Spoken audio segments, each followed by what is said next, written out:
And welcome to Thursday with a Friend. My name is Lawrence, and I have a huge fear that I'm going to be kind of crappy today when it comes to my video because I'm looking at it and I don't know why I have such low signal. I shouldn't. I'm hardwired in. But anyway, we're going to get into this. But I have two announcements. Okay, the first announcement before I get to my guest is today is your favorite dog. Well, he's my dog, so he's my favorite dog. His 9th birthday, September 11th. Mr. Roman's birthday is today, so it's a special day for him. He doesn't know he's a dog. But anyway, I just need to announce that. I think last year was on a Monday. I actually got to do a whole Monday night toy ramblings on it. But anyway, let's get into my guest. I've had his partner, actually both partners on from the podcast that they do. So it's great to have this special guest, Derek from yesterday's podcast. Thank you for joining me. And I apologize if I'm blurry. As long as you guys can hear me, that's what really matters. You look great. No one's ever said that, but thank you. At least it's been years. So how are you? And thank you for joining me. Thanks for having me, man. I'm not too shabby. It's Thursday. It's Friday Eve. We're one day away from the weekend, baby. I heard someone on the radio call it Junior Friday, and I've heard Friday Eve 100 times. I was like, Junior Friday. Never heard that. Practice Friday. Ooh, I've never heard that one. You gotta warm up. You definitely, not you. At least for me, I know I'm counting it down. I'm just like, you know what? I haven't worked many 5-day weeks in a while. Had a lot of time off, whether it be the holidays or whatever. And I'm like, man, this 5 days a week is BS. I got a 6-day next week. Oof, man, I can't remember. I can't remember the last time I worked 6 days, but I'm always doing YouTube, so I feel like I'm always working. Always working, always grinding. But I can walk away from that. You know what I mean? Like I can walk. I don't have to do it at a specific time. Yeah. But and that's why you've seen a lot less of some of the stuff that I was doing because I'm like, it is just too nice. You know, Michigan, we have so much time, and we've hit that. I was gonna say it's got to be great up there right now. We went from in the 90s, humid to into the mid 60s. Low 70s. Yes. Really waking up, it's like 51 degrees, which is beautiful, and because it's going up, but it's not going to go up too hot. Right. So the past week or two, it's been, I'd say 2 weeks, it's been wonderful. It's been exquisite. This week, the heat came back yesterday and today, at least down here in Illinois.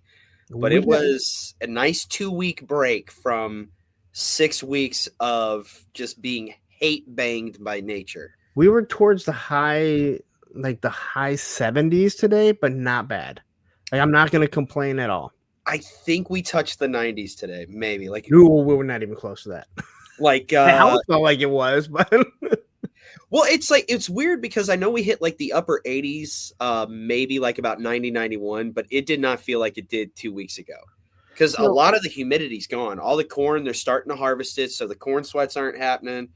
There hasn't been a ton of rain, so there's not a bunch of humidity that's just like makes it feel like you're breathing baby oil or some shit. So it's like it's warm, you're sweating, you're working up a sweat, but there's a coolness in the breeze. It's nice. It's tolerable. I can live with it. Yeah, there's some, again, you learn to deal with it, right? I mean, you learn to deal with it. You don't have a choice. Yeah, when we go down to Joe Fest, it's in the 90s. It's like probably 90% humidity. And Tony Romo, he's a crybaby Arizonan. Oh, the humidity. Like, dude, we're barely outside, man. You're going to be okay, Mexican. All right, you'll be all right. You're going to be all right. You're going to be fine. You're going to live. So, let's say hi to the chat really quick, and then we'll get into you. So, hi, everybody. We have Mendoza jumping in here. We got Gun Bunny Custom. Mendoza! We got Beardy McBearderson, Izzy Trivia. I don't know why I threw that. Well, then we have Allison Troy, U.S. Combat Dojo, Mint with Card, Ultra Mensch, Machine Man, Action Figs, one of my moderators. We have Turk Murphy's Toy Solutions, Nolan, which makes us Toy 2 official. And then we have Shelf Presence, which is such an awesome name because it really is what we are all struggling with. Ozrodamus Toys is joining us. Great to have you here, Oz. And that's everyone right now. So let me get this off here. Hi, everybody. So, yes, I asked you right before we went on your names. Now, you are yesterday's podcast, so I want to hear where that comes from. But also, you have Hoover Derek, and I was like, I have you as Derek Hoover. yes. So, let's go over both these names here. Okay, which one do you want to start with? Pick one. I just go with yesterday's podcast. Okay. So after about 5 years, we're coming up on the close of it, of doing two different Ernest related podcasts. We started my two buddies that I podcast with, Dustin and Jason. We started talking about, well, what do we want to do next? And I remember kind of planning it a little bit with Allison. This was like very beginning of Allison and I becoming friends and bonding over Alf Pogs. And I had just done to use Allison as your friend very loosely because you never know when a glitter bomb might just show up. I love her and I trust her. Well, there's one thing I don't yet. I love her. I don't know if I trust her yet. I don't know. Maybe that's jokes on me. I don't know. We'll see. So we were kind of starting to talk about what we wanted to do once the Ernest podcast got done. And for those who don't know, Ernest is like Ernest P. World, like Ernest Saves Christmas, Ernest Goes to School, those movies. We were wrapping up the second podcast. We were starting to kick around ideas. They started talking, or rather Dustin started talking about, well, let's do one that just focuses on Pee Wee Herman. And I wasn't about to do that. So I started kicking around the idea of, well, what if we did a nostalgia podcast? And initially they weren't warm to it because it's like, well, we're three guys in our 40s that are white talking about toys. Like, come on, it's been done. And then I sat down and I was like, just let me come up with a pitch and we'll talk about it and we'll go from there. And I wrote up a pitch like this would be what the show would be about. This would be what the format is, and sold them on that. And yesterday's just kind of came to me because, like, yesterday's like, back in the day, days, DAZ, like being in a haze. And sometimes all this nostalgia baiting just puts you in a daze. Yesterday's. You could have done like Pee Wee Herman's favorite movies that he's seen. No. No, I'm not. I had, okay. So again, to set the table, the first podcast was the importance of seeing Ernest. That was everything that was already made with Ernest. And that was a lot of fun. Very proud of it. We met all the people that were alive at the time, connected to Ernest. We had some great interviews. It actually turned into having a friendship with John Cherry, who was the creator, the ad agency head owner. Oh, wow. That helped create Jim Varney. Him and Jim Varney created Ernest. I had a whole segment. This was also back when I wasn't a dad yet. I was angry about a lot of shit, and I had a drinking problem, and I was selling cars. So really, it was a perfect storm. So I had my own. You were a used car salesman. Fuck yeah, and new cars, baby. Hell yeah, I was. I moved some fucking metal, dude. I was good at it. I was fucking good at it. I was real fucking good at it. So, like, you've heard me in the chat. Does that shock you? Does that really shock you that I sold cars? No, not at all. Okay, I didn't think so. It should. But I didn't know that. I mean, just like the way you like, no kids, drinking problem, and I sold cars. I'm like, man. Yeah, like it was a cliche. I was a walking, talking cliche.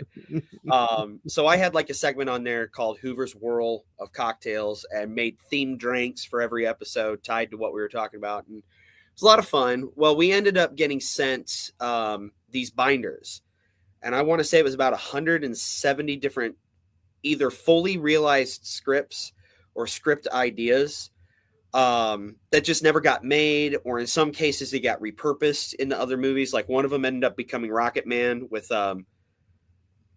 Harlan Williams for Disney. Something else became another movie, and we ended up doing a show called the Ernest P. World Preservation Society, and that was like three years talking nonstop about Ernest, about scripts that never got made, doing script reads, doing character voices, and it was a lot of fun. I'm very proud of it, but I was done talking about one thing. Like, we'll do something nostalgic, but I'm not talking about just this. That's a lot to talk about. I mean, you're not talking. I mean, 5 years. About, again, I mean, I don't know how much stuff he's done, right? A good amount, but it was a pretty good body of work. But I mean, it's like, it's not Mel Gibson, I would assume. It's not Tom Cruise. You hear that, Allison? Tom Cruise. John Wayne, where there's just, like, you look at the IMDb and you're just like, you know, I mean, at least it doesn't seem like it would be like that to me. And he plays the same, well, many movies, he played the same character. Yeah. And he'd do like some additional side characters too. Yeah. And he had some other movies throughout the 80s and 90s and 2000s before he passed. But we were Ernest centric. That was it. So once that was over, I was like, boys, I need to talk about something different. Like, and we're going to talk about something different every week. And I think at first they were worried that I was going to be like, let's talk about He-Man. Let's talk about this toy line. I'm like, no, we'll talk about cartoons. We'll talk about movies. We'll probably do episodes related to music or related to certain TV shows. And we've ran a pretty interesting gamut in just over 100 episodes coming to the back quarter of season 3. So it's nice to talk about different things every week I can say this: had you done one about Pee Wee Herman, you could have talked about Midnight Madness. I will bring that up every time. Have you ever seen Midnight Madness? It sounds familiar. It's a 70s Disney movie, and it's about a road rally. It has the red team, the green team, yellow, blue, and white team. Yes. Pee Wee Herman is in it. Vaguest memories of it, but yes. It's Michael J. Fox's first movie, and he's just Michael Fox. Yes. He's not just he's the little brother. It has the main star is the Dr. Pepper guy. I didn't realize it. He's from American Werewolf. Oh Jesus! You can't find it. I mean, I have it on DVD. You can't find it, and it's not on the Disney Channel unless they finally put it up there. My sister used to watch it all the time, and then you get to the point you hate it, and then you get to that age where your friends like see her watching it, and she's like 6 years younger than me, and they start watching, and next thing you know, like they either remembered it or it was always on, and then it just became we'd watch it all the time. Yeah, it's hilarious. I do have vague memories of it. It's up there. It's one of those. I love it, dude. I think it is one of the most hilarious movies in the world. It's so bad. Someone creates a whole road rally, but what's so funny is that, like, looking back at it now, and I'd watch it, and I'm like, oh look! Every time I hear Pabst Blue Ribbon, that's what I think of that movie. Okay. Yeah, you have like, I think it's something like first off, you look like you're wearing one of the red outfits, even the red were all girls, because they all had their color sweatshirts, so white, blue. Okay. And all I can see is the top of your sweatshirt. Well, I'm repping because it's very cozy, and I just got it last weekend. My high school. Okay, you started up, and it almost looked like it was gonna say Ohio. Ohio? No. Because it's red, and I could see that. Anyway, all right. So where does this Hoover Derrick come from? That's lame. It's just my Gmail account. Where does Hoover come from? That's my last name. Okay, that's not what you have. What are you talking about? On Facebook, it doesn't say that. Oh no, on Facebook it says Derek Joseph because I didn't want to say that because I didn't know if you did. I don't give a shit. All right, I stopped accepting. Like, I had to stop accepting friend requests from people I haven't talked to, like had an actual personal relationship. Yeah. I've been part of other groups, like Facebook groups, over the years, and you become friends with all these people. Sure. And don't really know them. And then through the whole toy thing, people started adding me. And then just with all the BS that was going on in the community, I'm like, if I've never had a conversation with you, I can't be friends with you. And I'm not trying to be rude, but there's a lot of people that are taking screenshots of things that people say. I'm like, I gotta have a relationship with you of some sort. Yeah, the world's fucking weird, man. So yes, nah. Okay, so no, my actual name is Derek J. Hoover. So on Facebook it says Derek Joseph. I did that years ago to avoid people have gotten better at Facebook searches now. And luckily they've upped their privacy tools.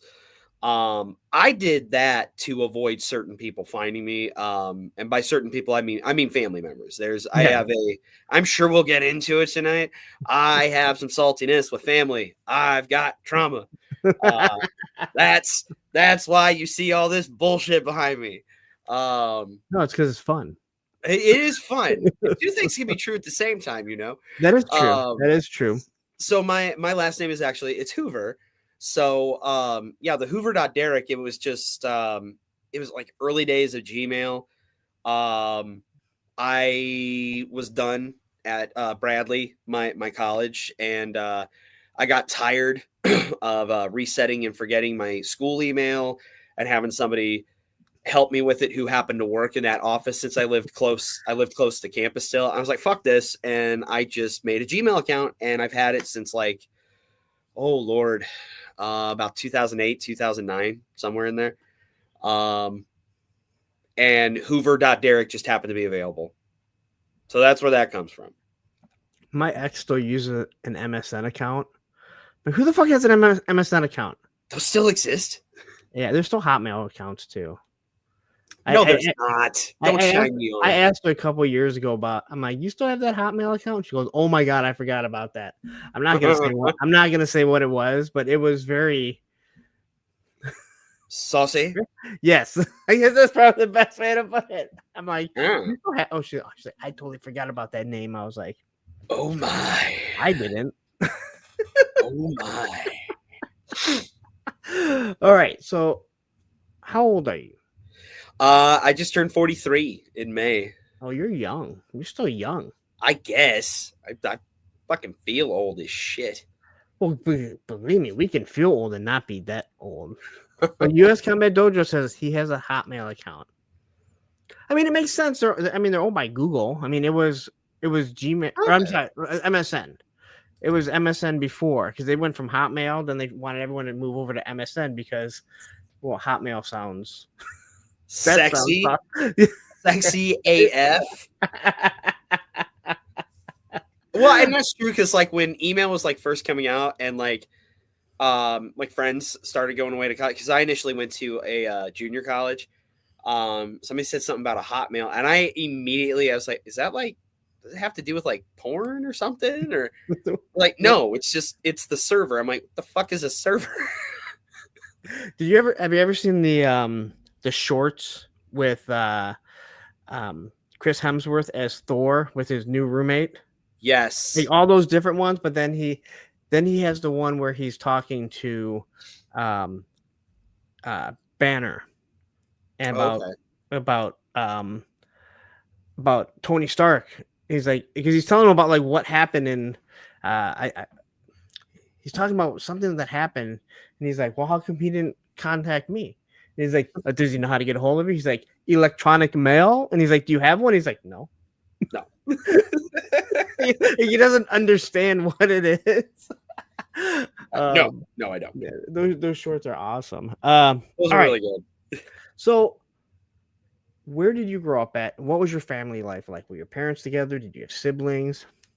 I grew up kind of here. So I Which live is in a little town that's what? Stay with me. I'm telling a story. All right. like I grew up here, like It's yes. And you see, I went in here. that room. It's Like called setting. It's called setting the tone. Okay. I'm a well, you set the storyteller, tone Lawrence. already. All All right, right. you alcoholic fucking car salesman. Let me create. Let me weave for you a All right, tale. create your picture. Okay. So I grew up. I was born around here. I live just outside of Peoria, Illinois, which is it's smack dab in the middle of the state. It is literally the halfway point between St. Louis and Chicago.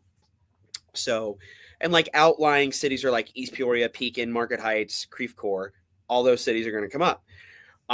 So about the first 8 years of my life, I lived in East Peoria. Big bulk of my life was just down the road from where I live now. Thank you, Allison. Thank you. I needed that today. I moved to this planned community called Marquette Heights. It was built by Caterpillar. You're Yeah, from I know what you know Caterpillar is. that they built this town basically back in like the 50s, and I lived there. Went to Pekin High, Pekin, the home of Larry Kenny, voice of Lion-O from Thundercats. Oh, okay. Did Home not know that. of some other notable people. This whole area really actually has a rich pop culture history. You said Larry Kenny, and I literally went to Letter Kenny. Letter Kenny. Yeah. I'm like, that's in Canada. That's a Kennedy, jackass. Because they come to Detroit one episode. Okay. So my parents divorced in 1985. It was the 80s. Lived with my mom. Just had a back and forth of staying with dad, staying with mom, and I was the only kid for a while. 1987 rolls around. Dad evidently forgot the value of condoms and got who would become my future stepmother pregnant. They around that time, evidently my mother forgot the value of condoms. So interesting how two people that got divorced just forgot about rubbers. I think you need therapy. Why? Why do you say that? I've never talked about sexuality with my parents ever, and I'm okay with that. Never. Oh, I don't give a shit. So welcome to Thunderdome. Again, why you need therapy? I don't need therapy. I did. I'll have you know I went to therapy, but I don't need therapy for this. I will say this: my ex and I, my kids, my kid's mother, we have thrown out little things in front of them before, since we've split up. Yeah. And sometimes I'll do it around Olivia, and she will catch what and.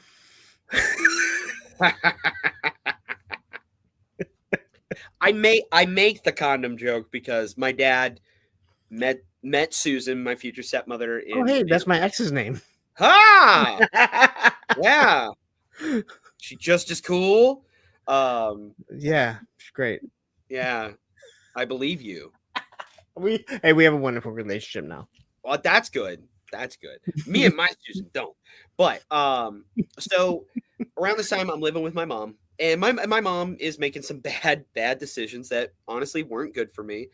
So my dad, like I said, he knocked this woman up. They get married very quickly, and then they go to get custody of me. So by by 1988, I'm living with them.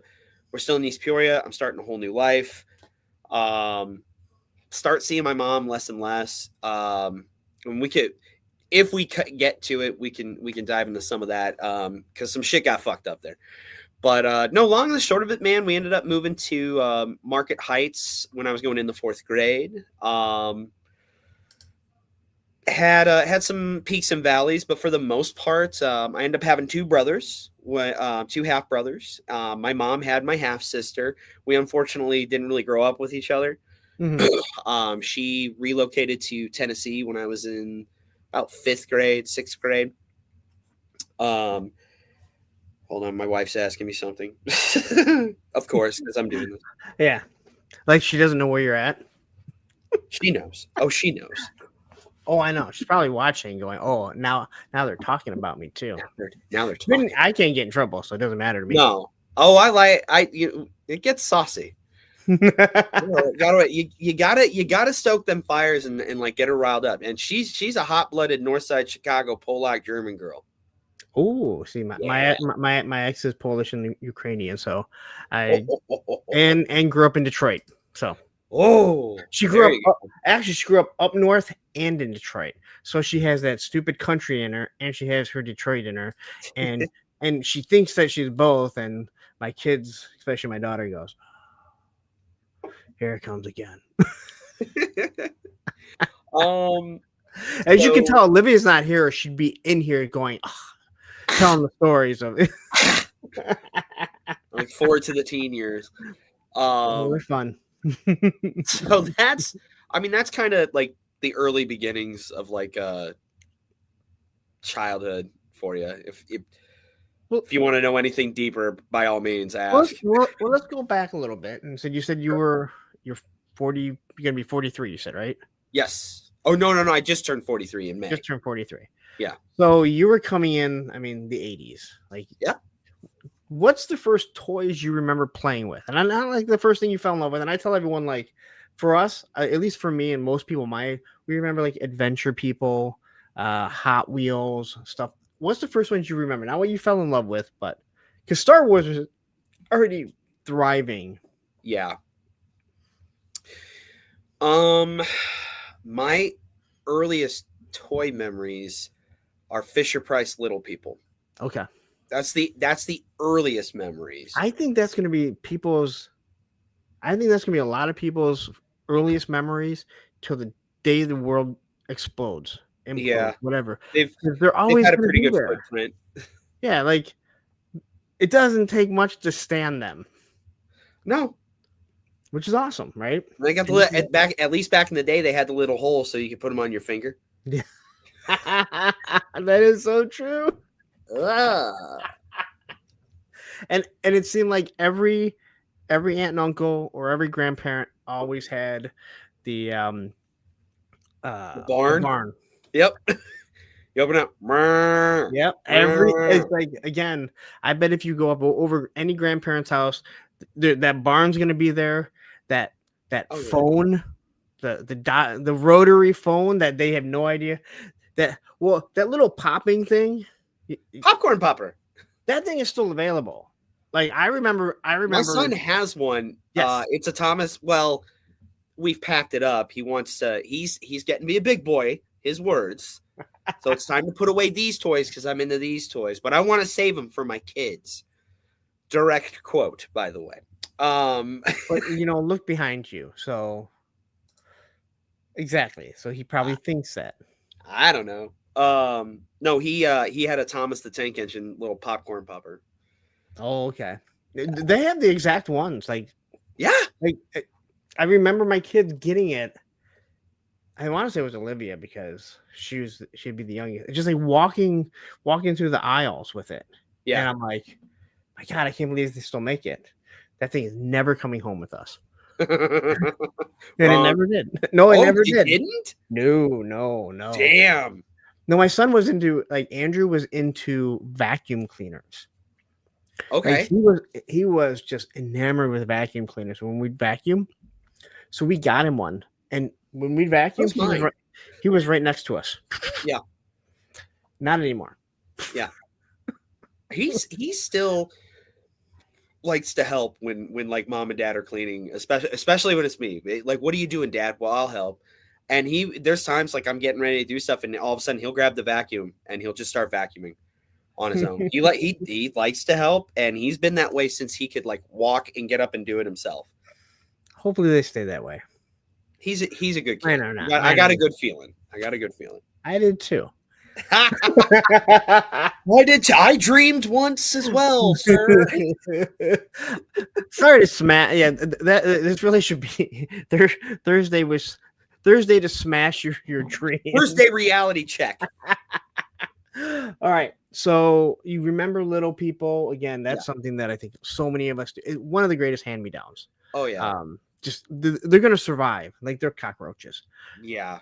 They're pretty fucking durable. Unless like a puppy gets one and chews it up. That's Yeah, but then about you the just only go to way they get Target and back. buy another one because they're still there. Yeah, they were like, throw a dead cat and you'd find a pack of them. That's one of those, like when you see the rotary phone, you see that popper, you're like, I hope those people are getting royalties. You would think, They're not. based They're on that not. time frame, probably not. But God, you wish they would, because Fisher Price is still just pumping them out. Yeah, yeah. So, okay, I guess. First off, Dreadnought, don't do this. Do not fucking come in here. We're not starting shit. I'm not talking politics. Don't do it. All right? Just not. No, you go fucking somewhere else and do it. And that goes for anyone else that wants to fucking do this shit. Don't do it. All right? Now that I've addressed it, I missed something. Dreadnought, it doesn't matter what I'm okay with. I'm not here to fucking talk about that. All right? So you can go somewhere else and do it. And that goes for anyone else that wants to do this shit. All right? We're not talking that. So fine, be here, have fun. That's it. All right? End of story. Okay? Again, there's other places you can go and do that shit. Not here. Okay? So anyway, back to that. Sorry I had to do that. I had a feeling that might happen. It's okay. I don't know what just happened. I just know Dad's yelling. Again, there's a place for things. I've made it perfectly clear that I do not talk politics, and what someone else does, that is on their own time. But you come in here and it's a safe place, I guess is the best way you can say it. So, Dreadnought, dude, I'm telling you, just stop it. All right? Hey, guy. Or you're done. It's not about being a coward. All right? It's not about being a coward. This is not the right platform. May I ask, what the hell does he even want to talk about? We're not going to talk about it. He wants to talk about the Kirk thing. Hey, guy, we're here to talk about toys, man. I've dealt. Let me go into paint for you a little bit, man. I've had about 24 hours of dealing with this shit. I don't want to fucking talk about it. It doesn't make me a coward. It doesn't make Lawrence a coward. So why don't you go right ahead and fuck right the fuck off? Could you do that? That would be swell. While you're at it, eat a box of dicks, dude. He made it very clear we don't want to talk about it. This is about just bullshitting about toys. And look at it. Oh, you had to fucking poke the bear, and now here we are. So you can either stick around and talk about some toys with us and have a good time, or you could be a cocksucker. Make a decision. But if you're gonna be a cocksucker, fuck right off. How'd I do, Lawrence? I think you did pretty good there. Thanks, buddy. And again, I'm not here to talk about politics, and I can look over here, and Matthew's already addressed it. So things we may be seeing, they're not going to pop up because he's already taken care of it. That's what the moderators are for. And again, it's not about being a coward. It's about, I'm not here to talk about that. Yes, Henry. And what am I talking about? Why don't you come over here and see? You want to say hi to Dad's buddy? Yeah. This is Lawrence. Hi. Can you say hi? Hi. Okay, so we're talking about toys. I'm sorry Daddy got a little loud. Somebody was being rude and inconsiderate. Who was it? Just a punk. Well, no, we're not going to misuse that word. Just a bad guy. Not trying to trick you. I'm not trying to trick you, a guy. I'm not trying to. You're being a trick or trickster. All right. I'll be gone. No. I just bought a gun today. Okay. Hey. Okay. Go relax. Okay. Wait, say to him, Joe Mama. Joe Mama. Because he's a little kid, I won't say nothing, but. I gotta show him something. Oh, yeah, no. Hey, you. I gotta show you. Oh, there we go, the dab. Oh, I remember the dab. I remember my kids with the dab. Remember the dab? Okay, That's hey, illegal. okay, buddy. Hey, close the door all the way behind you. Okay. That's illegal. What the? Go lay down, I got ask him. honey. One more thing, and that's it. But that's illegal. I love you. I can't say anything because if you watch, you've seen my daughter just decide that, hey, this is my show. I will do what I want. So He's a delight. again, like I said, they do these things, and it doesn't really matter. Like you're gonna look back on it. Some of the things they do that make you so mad, when you look back on it in life, you're gonna be like, that was pretty awesome. Maybe not at that moment. He rarely. He's got to do something bad, like bad, for me to get like pissed. Like and by bad, it's usually he was very disrespectful to somebody at school, or he disrespects mom. That's when it's like, hey, okay, Yeah. Mad dad's here right now. For the most part, like I don't know, we have fun. We have fun, and we do kind of give him sometimes a little bit of a ridiculously long leash for a 6-year-old, but every kid is different. Yeah. And I grew up when my mom passed away. My dad let me do a lot of things when I was a teenager that I said I would never let my kids do. But my dad and I had a different type of relationship where he fully knew I didn't drink. He knew that my friends that did it, and it's one of those things where I was out to 2-3 o'clock in the morning on school nights, and my dad, all my friends were older than me. I mean, this is my senior year. We'd go skateboarding. We'd go see movies. This is when they showed movies at midnight still, and it just became one of those. That anymore. No, but man, it was fun. Yeah. Everything's at the touch of your fingertips now. You don't need to worry about it. But it just becomes one of those things where my dad allowed me to do things. And I remember one of my real girlfriends. And I remember talking, she's like, I would never let my kid. I'm like, I wouldn't either. But my dad and I had a different type of relationship. Everyone I was hanging out with was older. They'd already been graduated. So it's like, it's one of those things where it's just like, I would never let that, but every kid is raised differently from the oldest to the youngest, because again, you only have one kid, right? Yeah, and he's all we'll have. Not to sound hyperbolic, he is quite frankly our miracle kid. If you want to talk about that later, we can. But unfortunately, even after trying to give him a sibling, and my wife made a decision that was best for her health, and that's just we're very happy with what we have. So what I mean by that is, like, I went into a relationship with my ex, and she already had a daughter. So when we had our son, there were things that I was like, oh my God. And she's like, dude, this is no big deal. Like, it's no big deal. Like, they all have this. Are you sure? Yeah. Okay.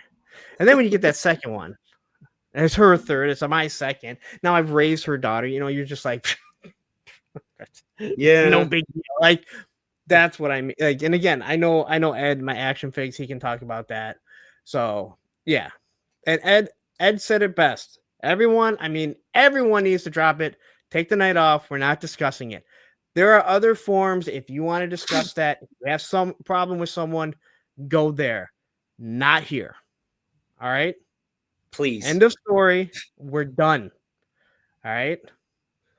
So anyway, back to what we were doing as kids and not bullshit. What was the first toys you fell in love with? Like, you talked about the He-Man. Sorry, I just really farted that out. Yeah, He-Man. Like, He-Man. I like He-Man. Well, how old were you when you started? I like He-Man. People don't realize He-Man had a very, very short run. It was like 3 or 4 years, and then it was like it hit its peak and it came crashing down because of She-Ra. I just like to say that because it makes people mad. You had a good solid 5 years in there. some of the copyright, like I have some up on my shelf right there, the plastic plates and cups. You'll see, I just looked at my phone because I have the chats up in my phone. Yeah, it is. I like turtles. That and I'm a slithery snake. I'm a snake. I'm a snake. I will say one of my most recent favorite things, and it either makes my wife laugh or she just rolls her eyes and she's like, "Oh, Jesus Christ!" Something that Andrew sent me. It's this channel. I think it's called Trixie Mattel. These two drag queens, and it's just this one talking about like when I think he's like talking about like when influencers get like any kind of breast work or plastic surgery. And it's like breast augmentation. My breast augmentation. I just feel more confident. I just feel more like me with my breast augmentation. That is living rent free in my fucking head for the last week and a half. I like that you say that. Like I like how you're like it's living rent free in my head. It's Like just people there. have a hard time accepting when someone is living rent free in their head, but you were like, hey, it's like right there. It's I got a lot of spacious condos up there. It's prime real estate. probably like a Moss Man in mine. Oh no, Mothman. I get The so Mothman? mad. Like if I hear someone say, "Oh no," I gotta stop everything. No, excuse me. You mean, oh no, oh no, no! all because Don't of do Hello that. Toys. All because Don't it's do Ed. that. You're gonna get sick, Jeffrey. All right. So what was it about He-Man? So how old were you when? Okay, so my very first memories of He-Man is actually I think the beginning of the end of my parents' marriage. It would have been my third birthday. It would have been He-Man 1980. killed your parents' marriage, and then She-Ra killed He-Man. I'm Yep. just trying to get the time frame right. Yep. Yep. That's yeah. Fucking Mattel, am I right? So yeah, it's 85. I remember my third birthday. I think it was 85. It was the last birthday I remember my parents being together. And it was in our living room in East Peoria. And it was my first, because there would be a second one many years later. He-Man birthday. I mean, just stacks like Battle Cat, and like this was when they did some of the first reissues back in the 80s, Yeah. where it's like black box, window box, and it's Skeletor and He-Man. Oh my god, Panther, I got Battle Cat, Moss Man, like a decent your basics, your basic starter packs, and then some of the newer figures that were hitting the shelves around that time, like Tongue Lasher, or I think that was the only Snake Man I had. That was the girl's favorite tongue lasher, I hear. Yes, it was my nickname in college. That and Baldy Loxes. Oh. Did you ever watch Circle of Jerks and see Lickety Baldy? I've tried the last couple of times I've tried checking it out. I've been so dog ass tired. I'm like, all right, here we go. And it's like, I'll sit there and I'm like, the kid's asleep. He's gone to sleep early. I'm like, okay, let's go. And then like I'll wake up and like some other videos fucking playing. I'm like, what the fuck? It's like 1 a.m. Like I've just passed the fuck out, and it's stream has ended. Different video started. Catch it live. What's that? If you catch it live, it's only on Baldy's channel. Just say play Licky Baldy. Because everyone. Okay. And of course, no one's here right now to like. Tony's usually like right here. Like, anyway, where are you guys? Damn it! They don't support me other than when I'm on their show. Well, I guess it's our show. Anyway, Matthew had to come in and say, "Man, it's all about you. It's all about you, Lauren. It's all about you." All right. So, what was it about He-Man? Like, what? Like, because you're talking what 87? My introduction to it was 85, and I was obsessed with it. Like I watched the cartoon every day. Even when my parents split up, I'd either watch it at my mom's house or watch reruns of that, and She-Ra on USA Cartoon Express when I was at my dad's house. I loved the blending of sci-fi and magic. So I took the sci-fi and basic hero stuff very early. Probably due to the divorce. Okay. So it's one of those things where it's like, even now looking back, and thankfully I joked about it earlier.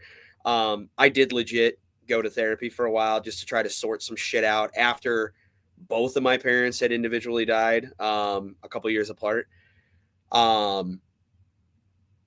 It's one of those things where it's like, I look back, I have more of an appreciation for them now. I have a deeper understanding of trauma they went through, but they never talked about, and I didn't notice it because I was a kid or I was a teenager that was pissed and not understanding what was going on. So I think I took to these things, especially stuff that usually had a lesson in it for some reason, because I didn't feel like I was getting that. I didn't realize I didn't think I was getting it, but like, it's not that my mom wouldn't do stuff with me when I was with her, but my mom also had a fucking drinking problem.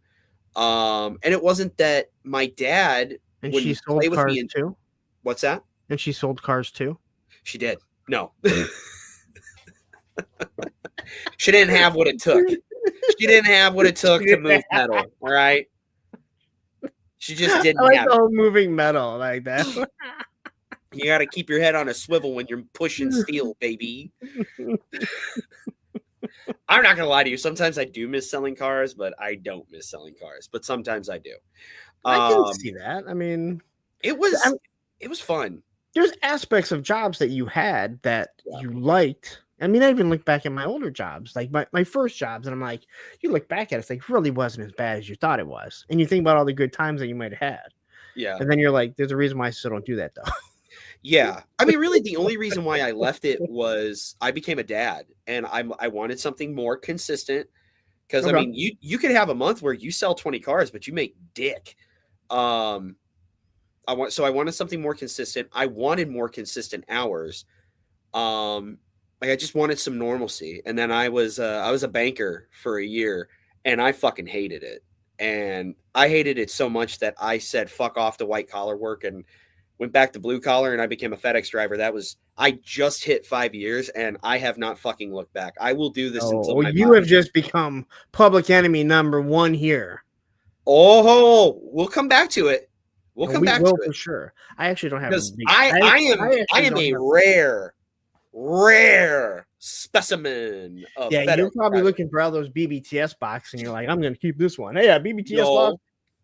I have a little thing called fucking honor. Thank you. No, I've been doing this route for 5 years. I have lost some of my collectors, like they just moved to different towns and stuff. But I looked out for the collectors on my route, like, hey, I'm sure you and did. I even had go ahead. Well, I'm sure you did. I mean, again, it's you're probably like, man, this box. And if you see one that's probably smashed, you're probably like, ooh, furious. I remember I had somebody, this was year 2 on the job, and I knew it was a HasLab Galactus. And the dude just wasn't home. Yes, blame the hubs. Ooh, blame the hubs, because fucking loaders, and that's what I'm about to say. I saw a loader getting ready to reload it on my truck because I tried taking it out the previous day, and the way he was about to fling it, and I flipped the fuck out. I flipped out, because the box clearly said fragile, and I just go, what the fuck are you doing? What the fuck is it you? I'm like, first of all, this is my truck, motherfucker. So watch your mouth. Second of all, do you know how much that costs? Give me that. And I just took it.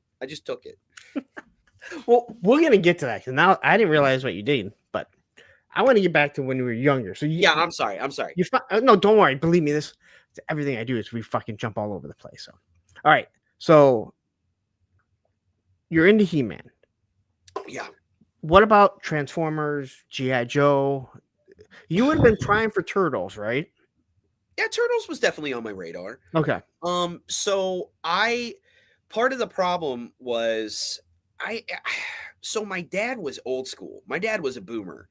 And he grew up. I didn't find this out till like within the last year and a half. My dad had it bad, like really fucking bad. And it's like one of those things where it's like, so my dad passed away December of 2018, 3 months before Henry was born. Okay. And it's one of those things where it's like you spend so much time being angry at somebody and conflicted because you love them, but they're gone, but you're angry. Why did you allow this? And then you find some shit out, and it just breaks your heart. And your first thought is, especially if you're a dad, and especially if you're a dad to a boy, your first thought is like, why didn't you fucking talk to me about this?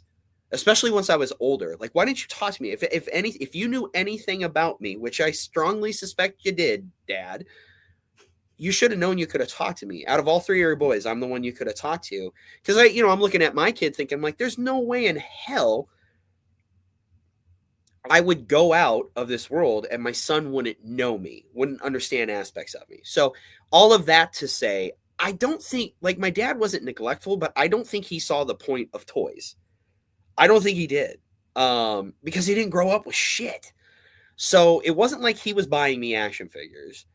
My mom, horrible with finances. So like if she did buy me toys, it was usually like little, what she called doodads, shit you'd find at a dollar store, like a wind up, googly eyed toy kind of thing. So Transformers were on my radar.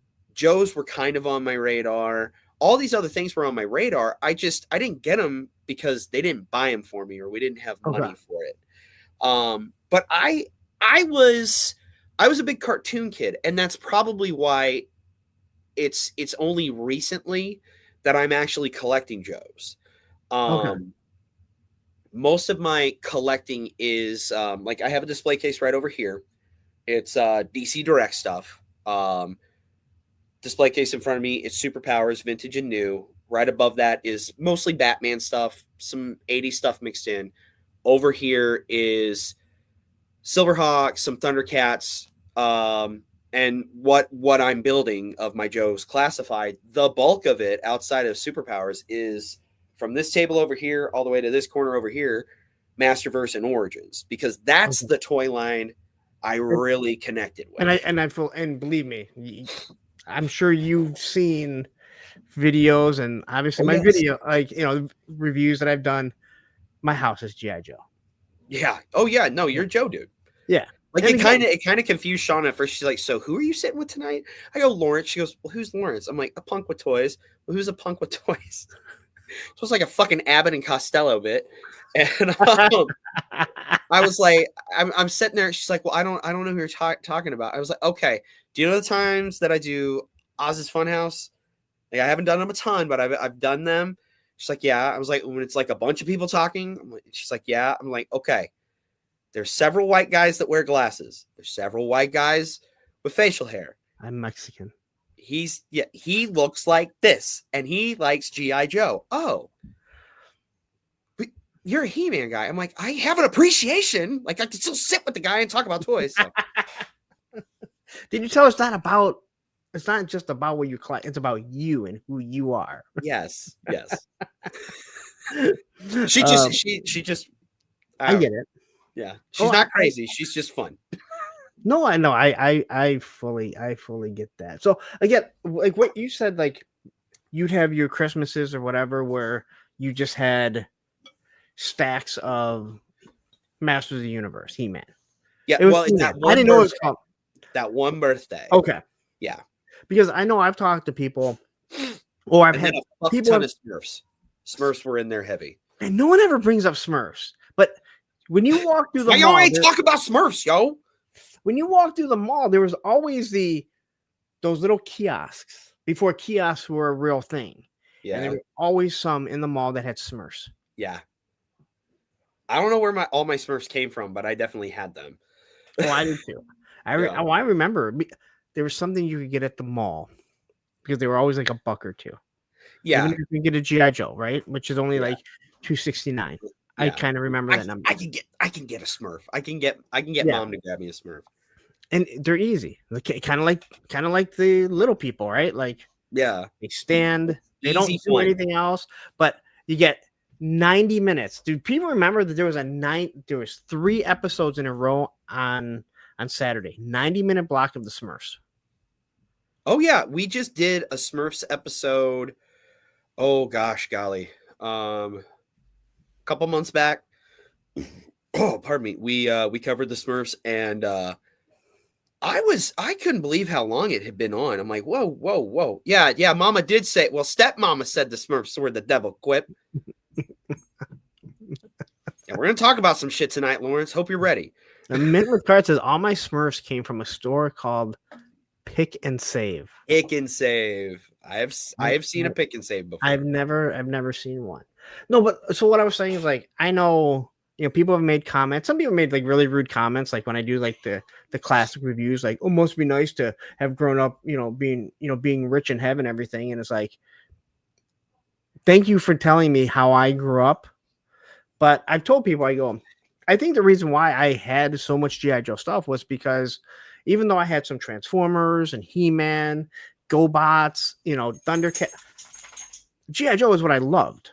Yeah. So I wasn't about like, oh, I want a bunch of this. I didn't care to get Castle Grayskull or anything like that. I wasn't looking, like, I wanted the new Joe thing. Where if it would have been He-Man, I'm sure it would have been the same thing. I would have had, obviously that thing behind you. I would have had that. I got the flag. I would have Eternia and Snake Mountain. Yeah, but you were a Joe kid. You were a Joe kid. But like people act like almost be nice to be spoiled. It was like, it's not that I was spoiled. I'm not gonna lie. But at the same time, people doing that shit, like, you could go through life not being an asshole. We also all knew that one person that had all the G.I. Joe stuff and all the He-Man stuff and all the Star Wars stuff. And everything. And you're like, that's the spoiled kid. He doesn't even he's not even in love with one of those properties. Yeah, it's like that dick that's like dating the girl you like. You don't even care about her, man. You don't even care about her. Luckily, I didn't have to worry about like the G.I. Joe because I had the stuff that everyone wanted. But yes, I know exactly what you mean. So you fall in love with He-Man. Yeah. But as you go into middle school, are you still playing with toys? Are you still buying? I don't like saying collecting because you were not collecting as kids. Well, okay. So I was a weird kid. I took to the idea of collecting things very early. So I had a motherfucking toy drought. So remember Susan? She's about to feature heavily. 1988, I'm living with them now.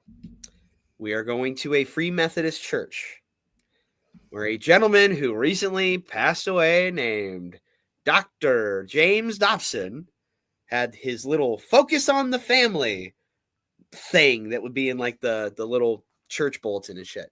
So where this road is leading is a satanic panic, and somebody leaned into it very hard because she was very desperate to fit in. So my stepmother she's only 18 years older than me.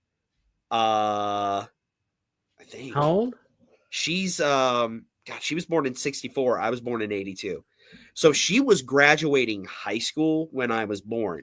I remember us celebrating and making a cake for her 23rd birthday.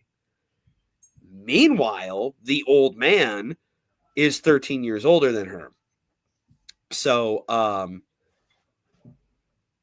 damn it. She's being cheeky. Sorry.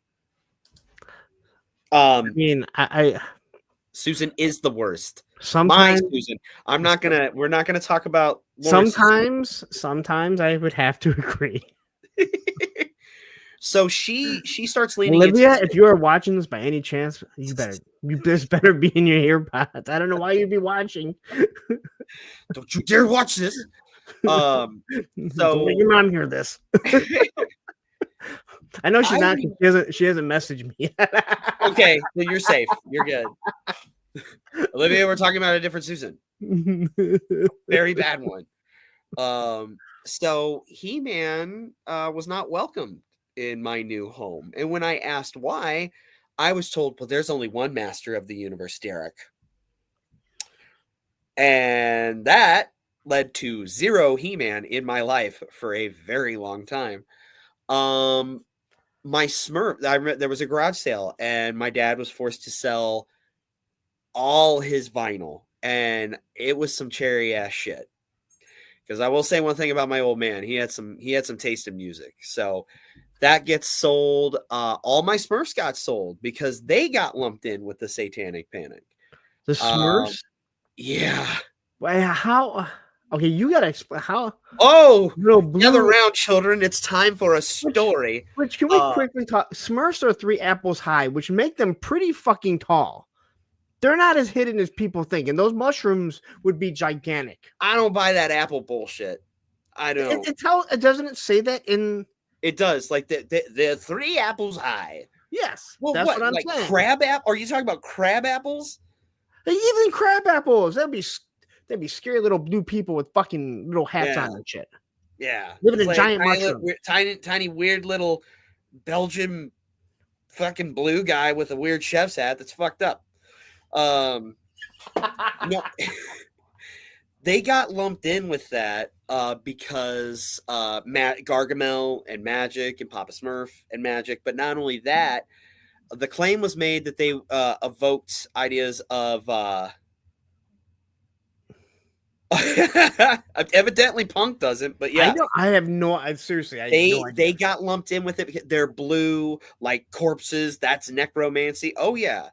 What didn't help was, and we talked about this on yesterday's this season, the last episode of the month. Magic is the devil. We've been doing something at the end of the month. Partially just to kind of talk about other properties, sandwich as much in as we can. We'll do the Herbie of the month. Basically, something that is just there is that. There's only Smurfette until they made the 4 new Smurfs, which is kind of creepy when you do. Okay, now I'm kind of getting it. Go on. I'm kind of getting it now. So I never heard any of this. Now I'm like, yeah.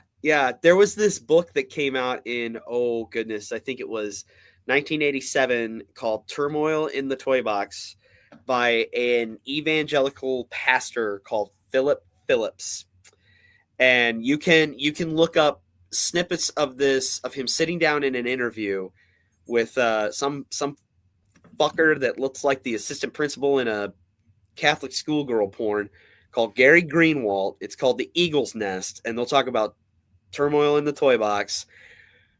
Sit down, watch that, and have yourself a good laugh. So yeah, I didn't really have toys for a while. Christmas '89. This is. I never thought of this, so literally I see Ed post it, but there were a lot of different sins. Yeah. There is literally one is called vanity. The sin of men baking. Wow. The sin of making explosive joke boxes. A lot of people think there's only 7 deadly sins. There's like 47. But anyway, Smurfs were there. The Smurfs their fingerprints are all over it. Little blue bastards. So blue fuckers. Those little blue fucks. So 89 rolls around, and some toys start coming back into my life. Toy Biz Batman and Toy Biz DC Superpowers were kind of hitting the zeitgeist because of Batman 89. So that Christmas, I got Batman, Bob the Goon, Joker, Robin, and then like Easter, I got some other characters. I got Riddler, Lex Luthor, and somebody else. I can't remember who. And then like some diecast stuff. So I got like some Batman superhero stuff for a while. Then Turtles hit. I was a Turtles kid. By that time, He-Man's gone. Like He-Man's long gone. He was just like a fond memory in my He-Man and Thundercats. They're gone. They're just distant memories to me, and I'm sitting there thinking of them fondly and pining for them. You're thinking about men in loincloths? Yeah, what of it? I'm very comfortable in who I am. That's fine. I'm just want to make sure we're You on. want to get weird? We're gonna get weird. I have kissed a man. Good for you. I have not. Had the softest lips, Lawrence. Do they use Anyway. plastic? So I was a Turtles kid in when those were really hitting. I think in there I had some Dick Tracy figures too, if you remember those from Galoob. Somewhat.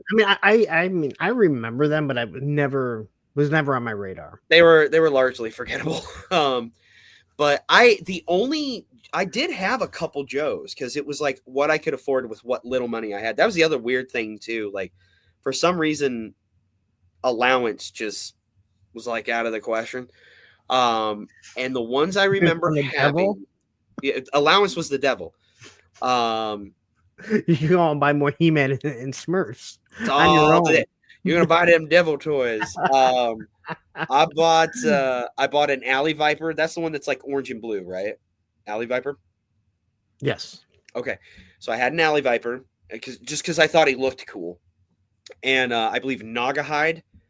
I think I had him. Is that he had the boar. Yep. Okay. Yeah, I had Naugahyde. Those were the only two Joes I had.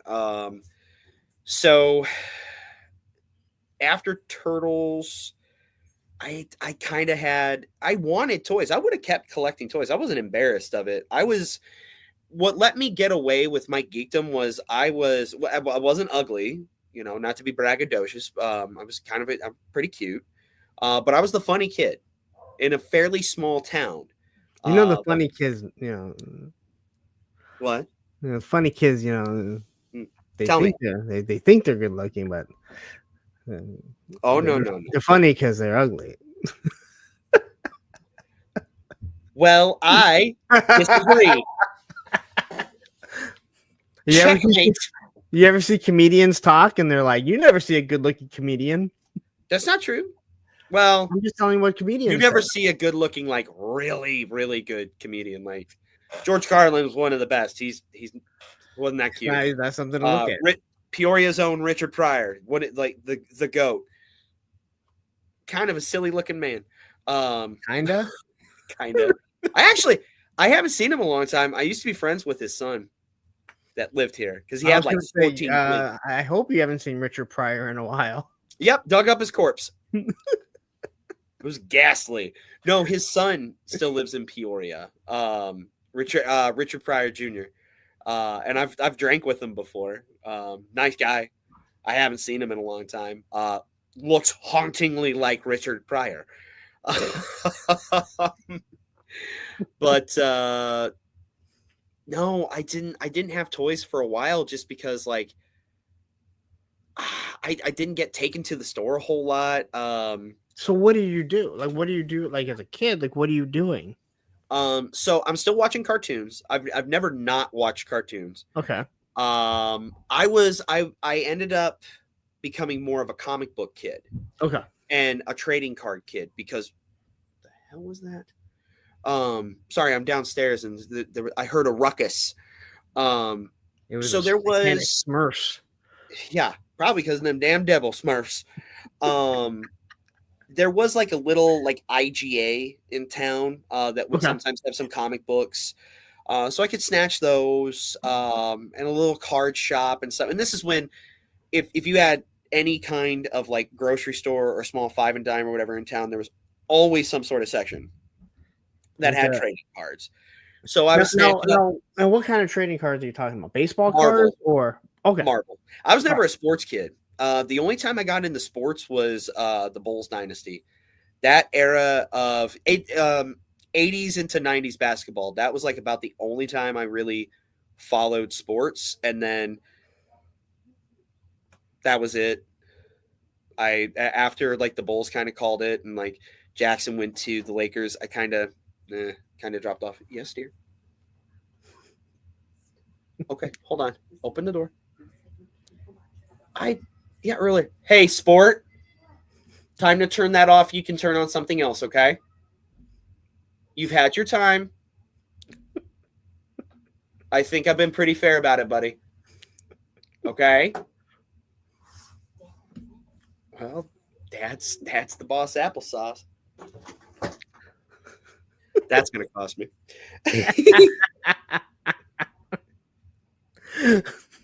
Oh, I love fucking with her. And don't get it. She loves fucking with me. It's wonderful.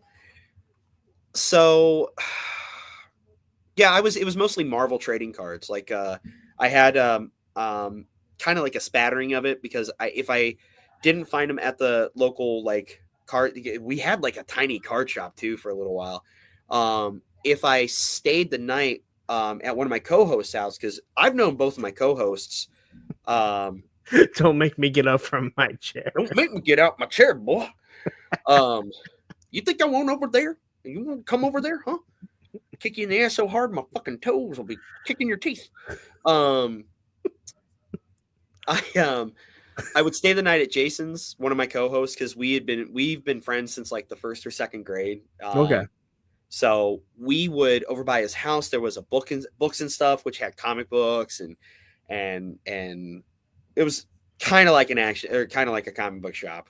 Dude flirted with it, but a shit ton of trading cards. So like I'm buying like Marvel Flare Ultra, like the ones like, ooh, it's painted and looks cool. Marvel Metal, Marvel Legends, signature, like those cards and stuff, the portrait looking cards. So I became a comic kid for a while, comics and cards. Okay. Toys wouldn't come back on my radar really until college, like So right in- out of college. So in high school, what are you doing? Like you said, you're not a sports guy.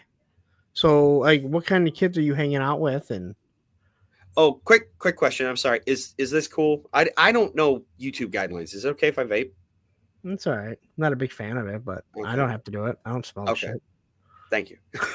I'm trying to quit smoking, man. I stopped for a while. If it was smoking I'm not. I really don't like smoking cigarettes. I don't And smoke. I in my fucking house. hate when people eat. Anyone that eats on fucking stream, just know I fucking hate it, and I'm not the only one. What are they doing, like mukbang videos? Oh, there are people that will just like they just chomp away, and you're like, Oh, okay. I'm hearing it, and then I want to throw up. and I No. bitched about it. I bitched about it one day, and the guys were like, you know, last week you were eating chips, and I was like, dude, I just got home. I was fucking, and I knew what I did. Now, when I do my You 36 did that hours, to yourself. when I do my 36-hour stream, I will eat, but Yeah. you don't have a choice. You just have to deal with that one. Yeah. All right. Now that I bitched about people eating, I'm not the only one. Just people don't want to say it. No, People it's don't wanna- gross. Yeah. It's gross. I don't want to see that. I don't want to hear it. Yeah. And again, if you're doing like some big long streamathon or like I'm gonna be doing, Yeah, like, that's understand. I can, you're yeah, I can taking- there are compartmentalize. some people that they're chomping on cereal and shit, and you're like, dude, like, what the Well, it's funny you fuck are say that. doing?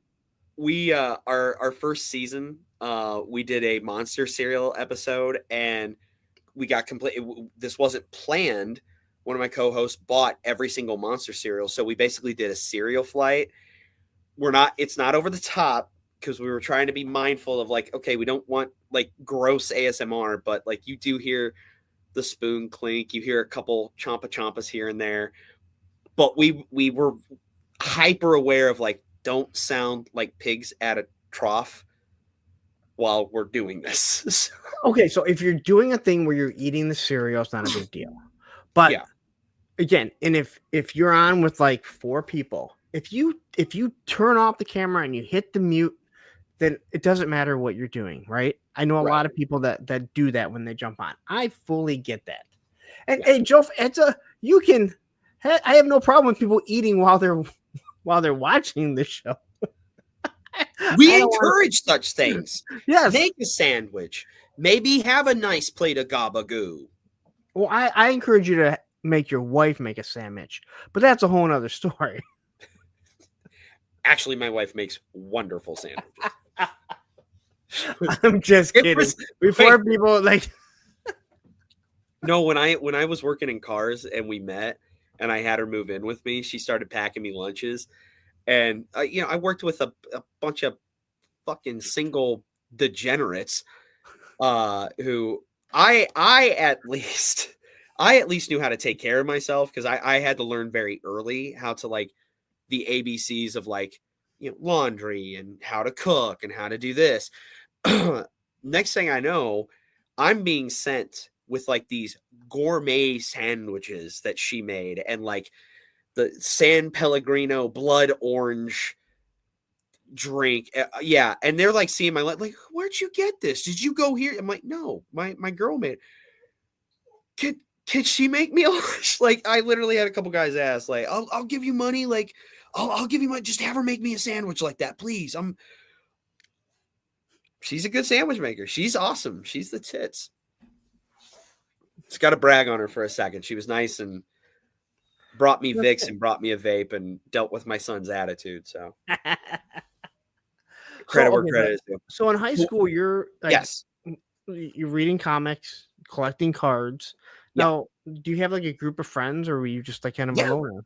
Okay. No, I was a pretty plugged in kid. I wanted to, in junior high and high school, I wanted to be involved as much as possible because I honestly hated being at home. So I had a very antagonistic relationship with my stepmother.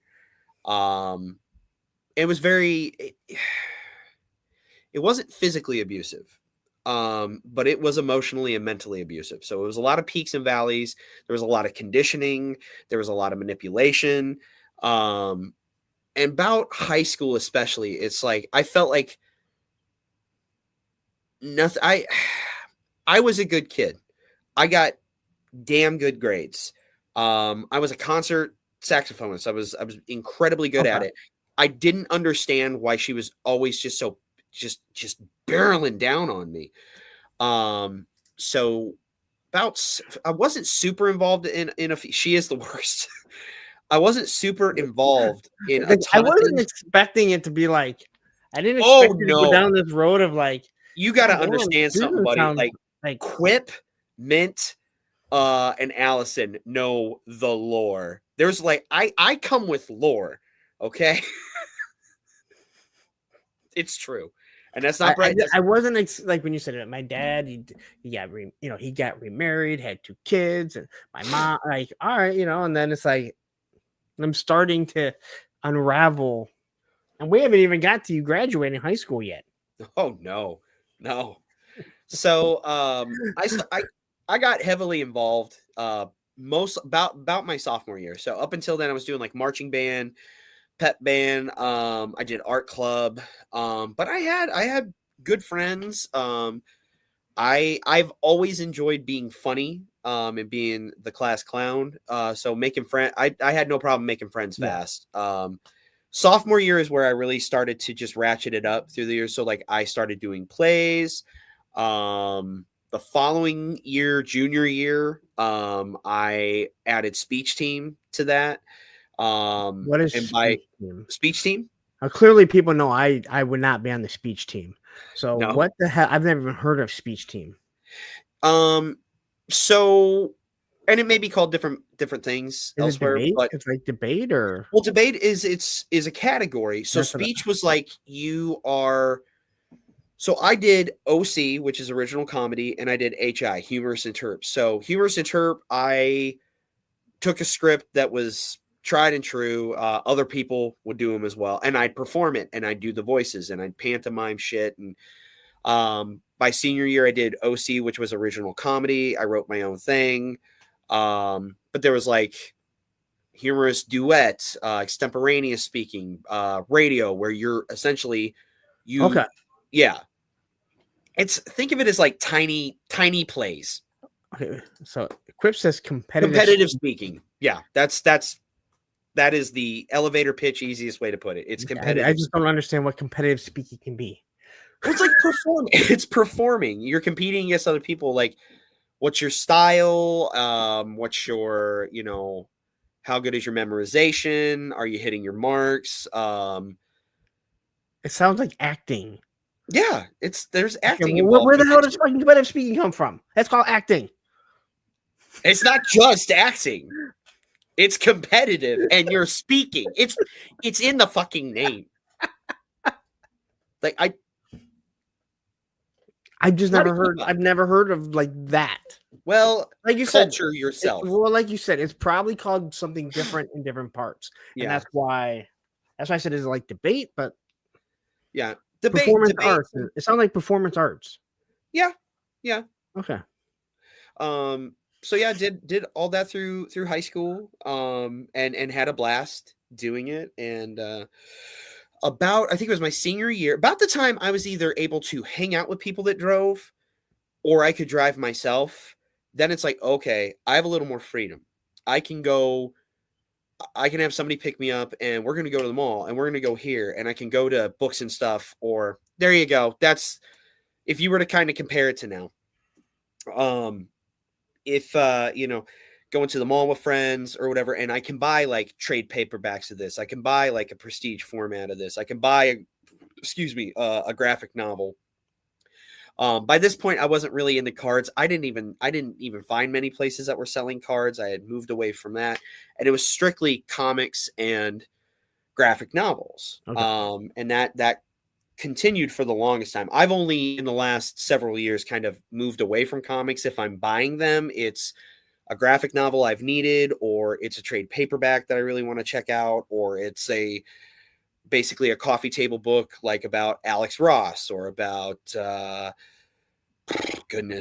Alan Moore or what have you. So I don't keep up on comics as much these days, just because that became exhausting and overwhelming. Because I did it for a short bit, and Jesus, it got to a point where it was like every year it's an event, or every 2 years we're resetting the universe, and I was just like, all right, it's not my time for comics now. It's next people's time for it, and if I want comics, I'm just going to find back issues of stuff that I like.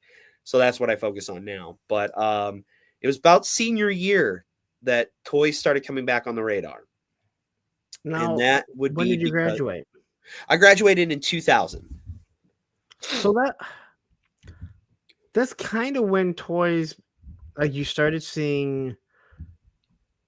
I would say the early 2000s, where you started seeing like athletes, actors that were they collected stuff. So it didn't seem like, again, I graduated in 94. Like, you wouldn't be caught dead with that stuff. Yeah, I mean, I would. I was a skateboarder, so it didn't matter to me. Like, we were already at the bottom of the barrel, so like, no one was gonna be like, "Oh, and you collect toys?" Like, dude, like, hard to kick me when I'm down, bud. Yeah. So, like, my friends, like, we were all into like nerdy shit, I guess you want to say. Yeah. Well, and it's like actually, I can't believe I forgot. The only thing I was really outside of comics that I was like seriously collecting at this point in time, Pez dispensers.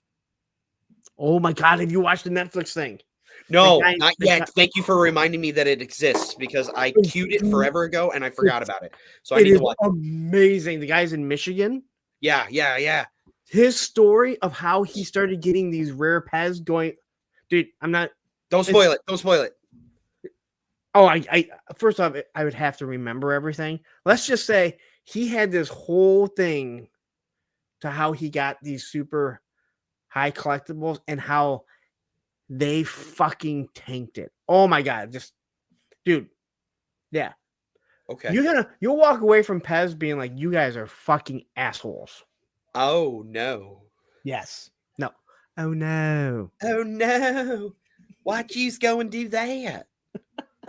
Yeah, don't seriously. I think it's like an hour and a half. The guy's in Michigan too, like up a little further up north. It's crazy. But again, as a guy who collects, to see the lengths that he went, but to see what he amassed is pretty amazing. Yeah. Sweet. Yeah. Sweet. You should watch it after this and just be like, you know what? I don't really need to sleep before I go to work. Yeah. Fuck it. I don't even remember what it's called. It can't be that hard. It's not that many documentaries. It's a Pez doc on Netflix. How in the hell will I find it? I don't. Oh God! If only there was something at my fingertips that is practically Star Wars or Star Trek technology, like in the palm of your hand. to find it. I was at I the don't skate- know. I don't know. I don't know. When I got back into skating, I remember I'm sitting at this. I'm sitting up on the deck of the ramp, and like, there's the big fence. There's like a big long fence, and it wrapped around, and then it went in the hallway, and that's where the bathroom was. And I'm talking to my buddy Tony, and I'm like, man, I really gotta go to the bathroom. I just don't want to go there. And he goes, man, if there was only some sort of transportation that could get you there really easily. I'm like, I know how to get there, Tony. I just don't want to fucking go. If only. I don't know, man. I don't know how we're gonna do it. I mean, I'm literally gonna be riding ramps. I don't even have to push till I leave. I don't know how we're gonna work it out, man. I mean, all we can do is pray. Yeah, go watch that. I gotta rewatch. It's only like an hour and a half, 2 hours. It's amazing though. Like again, like you see that again. Now I want to watch it again because I'm just like you see a documentary on Pez, you're like, how boring can this be? And then not me. I'm a giant fucking dork, so I'd be like, well, okay, yes, sir. But when you find out it's not about the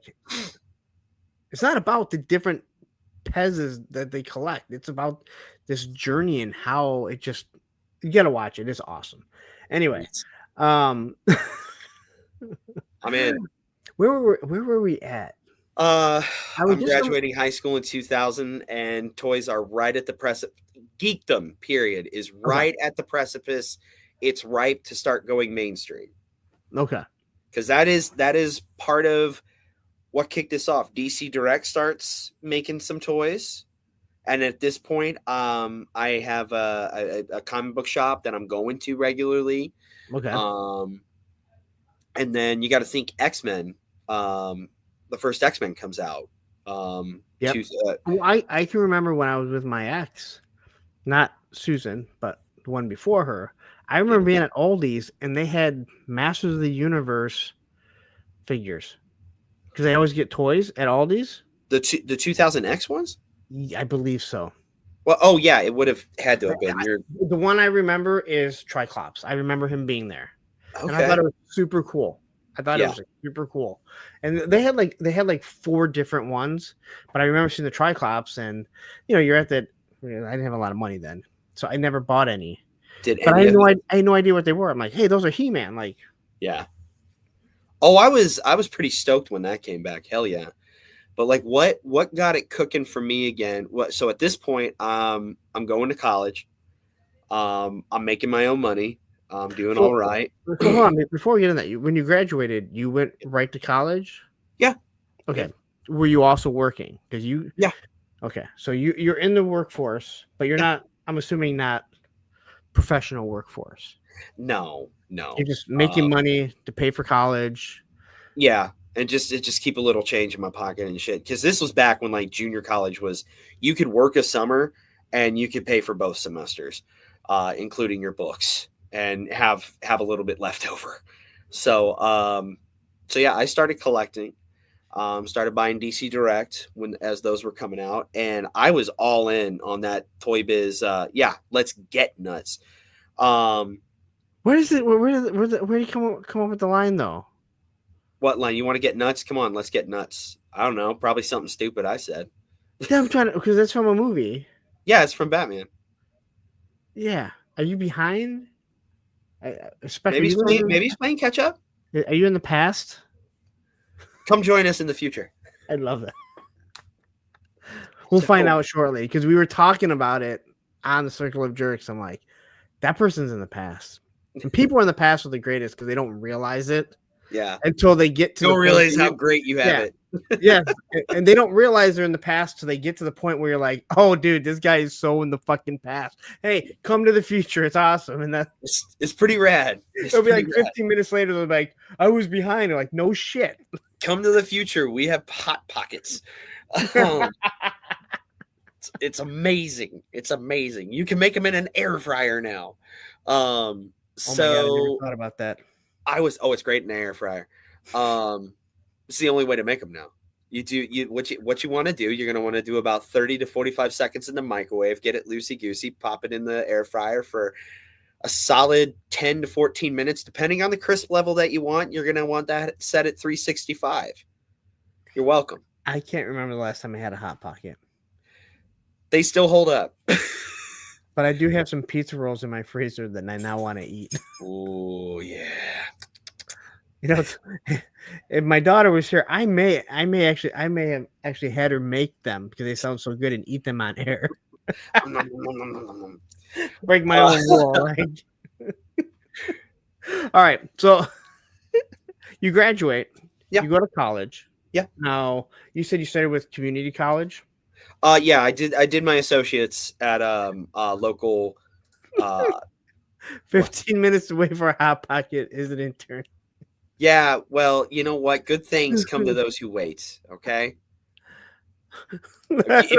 Restart. There is no way I'm waiting 14 minutes to eat a Pop-Tart. You don't wait 14 minutes for a Pop-Tart. We're talking Hot Pocket. Well, first, wait, I have not put I have not put a Pop-Tart in not microwave, in a toaster in years. Why? Because they're just perfect as they are. As long as it's strawberry. I like a nice warm treat. Oh, I'm good. I can eat it cold if I have to, but I like getting it a little warm. The inside's a little hot, a little gooey. Maybe you dip it in a little milk. See, okay, a combination pizza roll. I don't like I don't like the all pepperoni. It's got to be combination. Salt pepperoni. And there are specific things. Pop-Tarts are one of them. Pizza rolls are another one. You cannot buy the off-brand. You have to buy the name brand. Pizza rolls, Pop-Tarts, those are two of the big things. There is one. There are other things, but there is one off-brand Pop-Tart you can get, and that would be Kroger's Toaster Treats. No, God, no. Now, here's the thing, though. It is disguised as a Pop-Tart, but it's its own whole ass thing. A Pop-Tart's still a Pop-Tart. Yes. If you want a Pop-Tart experience, get a Pop-Tart. But if you like a toaster pastry of some sort, treat yourself to a toaster treat. But you're describing something that is not supposed to be a Pop-Tart. They just are trying to. No, it's a toaster treat. It's in the name. You really got to start paying attention to these names. Oh, I know. But like I said, I buy a lot of Aldi brand because usually they're just Aldi's the tits. I agree. Like do you remember Sweet Valley Soda? No. Oh fuck! They need to bring that back. That was like an Aldi brand, cheap as fuck. It's like you get a flat of it for like a nickel. Well, they weren't 6-packs or anything like that.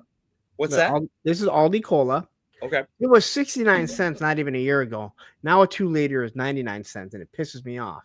That's still good pricing. Oh, I know, and it's just Coca-Cola. It's in the same bottle and everything. Yeah. No, they had this. They carried a soda there. This is back in the 80s when Aldi was still like, "Oh, you're a poor because you go there." They had this soda there called Sweet Valley, and so it's like red cream soda, cola, root beer, orange, grape. Oh my god, it was terrific. It was terrific, and it wasn't in 12 packs or like a 6er. Nope, you just take them off the shelf and you put yourself a flat of them. Oh, it was the best. So mint. First off, strawberry Pop-Tarts are the best, but whatever. I'm a cherry boy. Oh, I'm sorry. That's what I meant. Cherry. Sorry. Okay. That's what I meant. Cherry. You made the right decision. Because when you do go to the bulk stores, BJ's or Costco, Sam's Club probably does the same thing. They give you those huge packs, and half of them are cinnamon sugar, which are okay to a point. And then you're like, I never want cinnamon sugar again. Yeah. And then the other half is strawberry. They'll do that shit with oatmeal. But it's like, I don't need that much maple and brown syrup. Dude, you're right. Like, it's good to a point, and then you're like, never again. Not after 20 pouches of it and like 2 of apple cinnamon. I just said cinnamon. So cinnamon. I like apple cinnamon. Thanks, Dad. But I'd have to say this: people that eat Pop-Tarts and buy the non-frosted ones, that's from Satan. Yeah, those are heathens. That's Those are people that I would not trust my kids with ever. that's a decision. Unless if you are somehow allergic to frosting, then and if I was, I just wouldn't buy them. I would risk the anaphylactic shock and just roll the dice. If any of you had Pop-Tarts on your bingo card that we talked this much about, you may have won. Collect your prize. What the fuck Stanley we were says talking about? he Oh, misses the limited green. I don't even know. Those, yeah, it was a short little thing, and it was pretty good. I'm okay with just cherry for the rest of my life. Oh yeah, no, I'll just destroy cherry with my face like all day, every day. And when you get tired of it, you just step away from it for a bit, and then you go right back to it. Just take a break. Okay. So, we were at college and work. College and toys. Going to the local community college. Yeah, you go to community college. Do you mind me asking what you went for? I started with mass comm. I knew I wanted to work. Well, at the time, I wanted to go into broadcasting. I saw a future in television, news, journalism, radio. That's where I wanted to go into. So I did mass comm with the plans of going into broadcasting of some form. Didn't know where I wanted to finish, like my bachelor's and shit yet. And for a while there, I actually worked at the local NBC studio, NBC affiliates. I was a floor director for the morning show. Back when they still had those and shit. There was a wardrobe change. I was getting a little warm. Took off the shirt. Now I'm in my Thundercats tee. Had the was getting a little toasty. All right. So where we're at? I was working in the news. And at this point in time, good God, I was within 2 years, I had a pretty decent DC Direct collection. Some of that first Golden Age stuff, because I think it was senior year in high school, they rebooted or reintroduced the JSA comic book with Jeff Johns. Right. Kind of building off the success of Grant Morrison and Mark Waid's JLA run. I loved that. I fell in love with the JSA. So I started collecting those figures. I had every single figure. Oh God. And this was bad. I went bananas because I went so long not having toys. And now I had my own damn money, and you ain't going to tell me what to do. So I had all the X-Men figures and Wave 2 of the movie figures. I had them all loose. I had them all on card. And I also started collecting. I still have them. They're actually right there. What led to Marvel Legends, the Spider-Man Classic line. If you remember when that came out, that was what ended up giving us Toy Biz's early Marvel Legends line. Remember those? Nope. Oh, damn. I was out at that time. I was raising.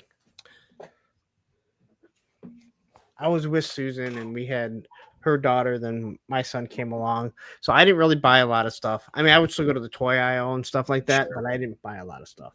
Okay. You know what it's like, Yeah. Family. They don't have a lot of money, and you're like, hey. Yes. So it's also around this time that I was still watching cartoons. Like when we got Cartoon Network in junior high, oh my God, that was the best thing ever that happened to me. And I remember when they finally started having Super Friends episodes on there. I watched the shit out of Super Friends well into college. They ended up doing an offshoot. It was when they first introduced the Boomerang channel. And when they started running those early previews, they would do these commercials with like some stop motion animation and stuff like that, showing off all these different toys. So it was like a bunch of like chintzy 60s, like Huckleberry Hound and Hanna-Barbera toys. And then all of a sudden, the music and pace picked up in the commercial, and they started promoting like, well, there's also going to be superhero stuff. So like Johnny Quest, but all of a sudden here's these Justice League figures that I'm like, wait a minute, I recognize these. What the fuck is this? And thus began my obsession with superpowers. and I started buying those up. I actually had damn near the whole every figure except for like 3 or 4 out of Wave 3, the elusive Wave 3. I sold them when I got divorced. I have since been rebuilding it. That is the first vintage toy line that I'm like, I'm all in. I need every single piece of it, and I will complete that fucking toy line. That will happen. But so yeah, it's around this time between 2000 2002 that like I'm buying the comics I want, I'm buying the graphic novels I want, I'm buying the toys I want. I'm doing as much as I want that I can while living under somebody else's roof that was just determined to make my life a living hell while I was in college for some reason. Okay. Get 3 guesses as to who it was. First 2 don't count. I'm guessing she has the same name of someone who made my life miserable for a couple years. You did it. Very good. Very good. Everyone knows I post pictures. Like we still do stuff as a family. Like it's We're having fun. well, We're having you're fun. very, very close. 3 other letters, right? I did call her Satan once. I called her Hitler. I called her Hitler one time too. I hit a point. Okay, I feel like we gotta talk about the stepmother, because you've talked too much about it. Because well, first off, you brought up you were married and divorced. So how long were you married for? Dude, I barely made it a year. Okay. Yeah, it was a. I think it was like 29 when I met my first wife, and it's like I had like the worst case of Arrested Development. I didn't know what the fuck to do with my life. And here at this point in time, like all my friends are like married, they have toddlers. So I felt like that's what I should be doing. And I married the person I was dating, and like we barely made it a year. And I'm like, no, this ain't gonna work. And so I got the fuck out.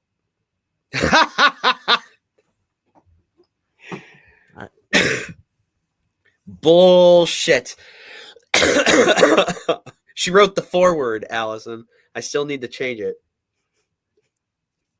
That is in reference to a novella I wrote while I wrote it in college, and then my ex-wife helped me publish it on Amazon. And for years, my wife and I have been like, we really need to update that because it still has a foreword from my ex-wife in it. So yeah. We'll get to it. We'll get to it. You were married for less than a year, or maybe longer, but you were done with the marriage. Like we dated for a minute. I would say in total, our time together was about 1.5 years, maybe 2 years. Oh wow! Yeah, like it was like about 2 years. It was about 2 years, and like I didn't know. There came a point where I'm like, I cannot be married to you. This is not going to work. This does not. And here's the fucked up part, man. After we divorced, we stayed friends for a long time, to the point that she met who I'm with now. They were friends. She would come over and dog sit for us. At one point in time, we loaned her about $500. And then out of nowhere, she just decided I was the devil, and apparently I abused her and I was physical with her and all this shit. And she seemed to forget that she was the physical abusive one, especially when she was drunk and pilled out. But hey, when you're the hero of your own story, you can write whatever you want. Is that what the forward says? Sure. Hey, maybe she'll write a book and I can write the forward to that, huh? All right, so you get married, you get divorced. Yeah. And then how long? Oh, so it must have been, can't be that long before you met. It wasn't terribly long. So me and the first one, we split, and I moved out October of 2013. And at this point, I'm selling cars. Life's good. I got a decent bachelor pad. I'm dating, I'm fucking around, and then I get serious here and there, date somebody for a little bit. And I dated this one gal I went to high school with. Like we reconnected, and it was intense for a couple months, and then she just one night she's like she canceled a date on me. I'm like, okay, not a big deal, but then got pissed the fuck off that like I went out with friends, and it turned into this whole thing. We end up splitting up. So I go back to fucking around for a while because I mean, again, I was a degenerate selling cars, and I had a history of certain proclivities. And then I dated another gal for a little bit, and it was like I stayed with her probably about 2 weeks longer than I should have because she was nice and she was pretty, she was kind, she was thoughtful. There was a couple very, I won't even call them red flags. They were like severe yellow flags. But like I actually went out to lunch with my ex-wife, and she was like, well, how's it going with this girl? I was like, you know what? I actually need to talk about that. And I kind of told her how I was feeling about it. She's like, you need to probably break up with her. I think she's way more serious about this than you are. I think she's trying to make it move a lot faster than you wanted to or ever going to. And I think she actually gave me very solid advice. Like I said, we made great friends. We were a shitty married couple. Yep. I get that. I get it. Like I get that completely. Yeah. So I break up with her, and I didn't immediately, I didn't like lean into, philandering, lascivious man whore ways immediately. I'm like, you know what?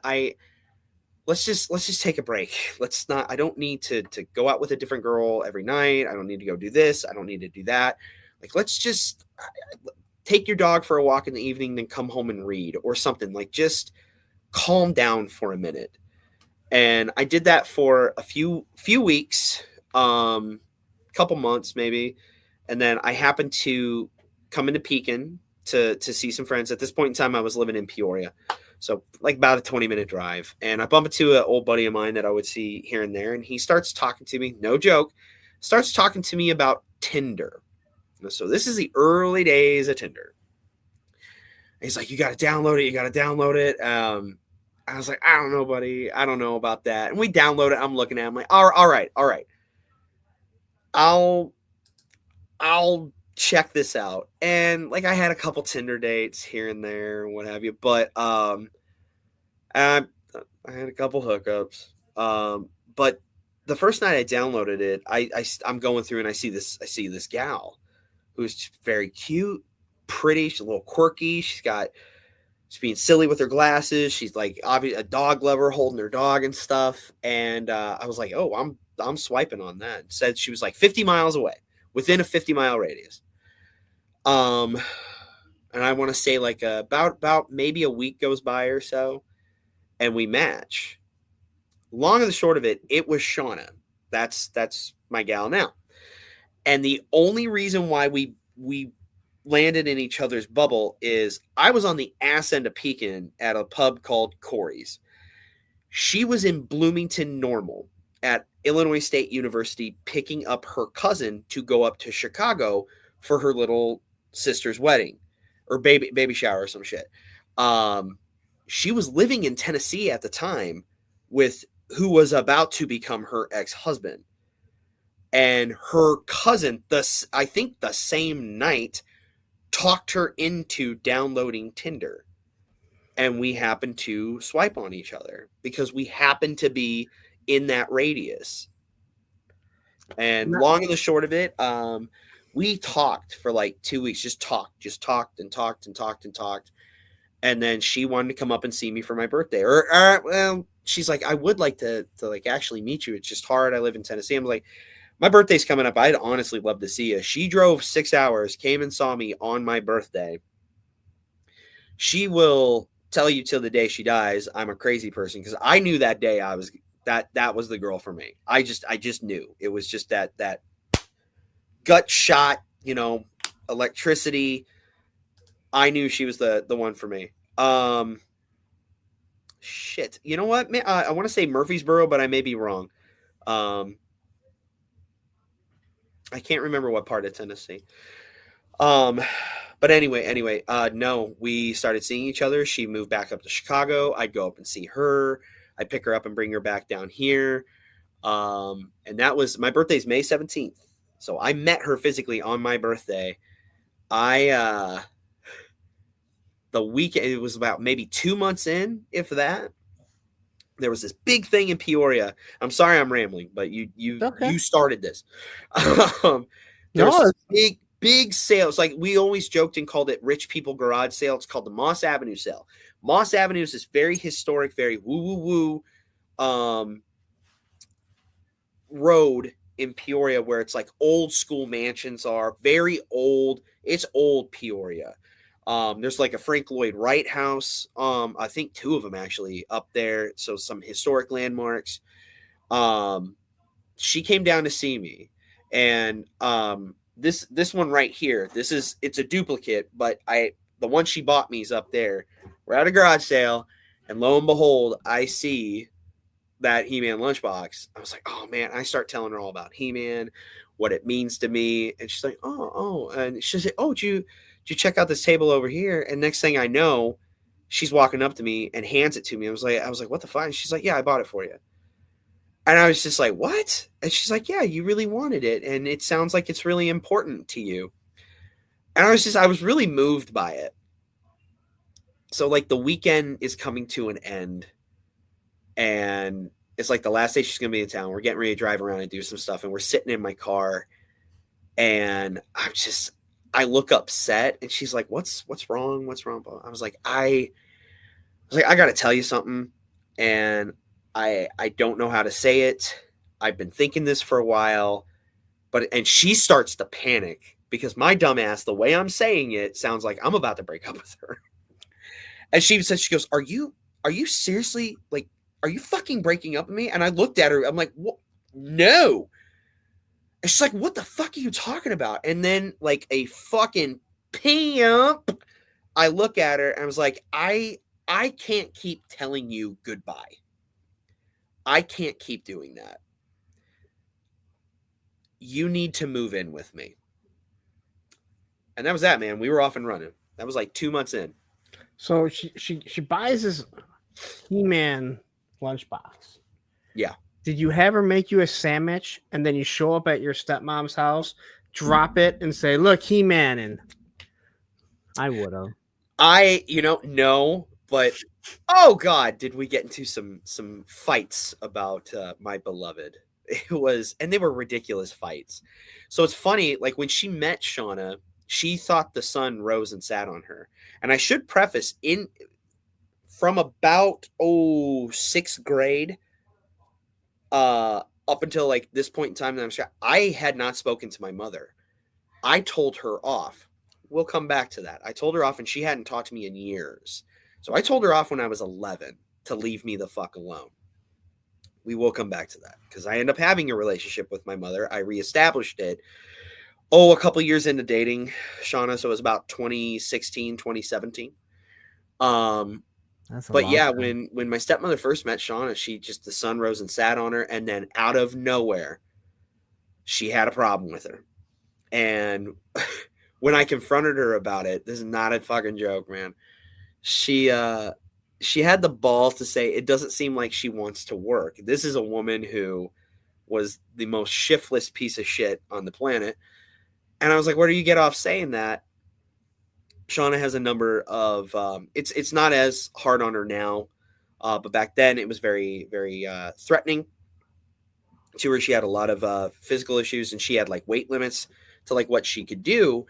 Otherwise, like something could burst in her and fucking kill her. She had gotten a job at the new Costco down here, which, as you know, in the Midwest, Costco is not a bad company to work for. No. She had to turn it down because of weight limits, and it bummed her out.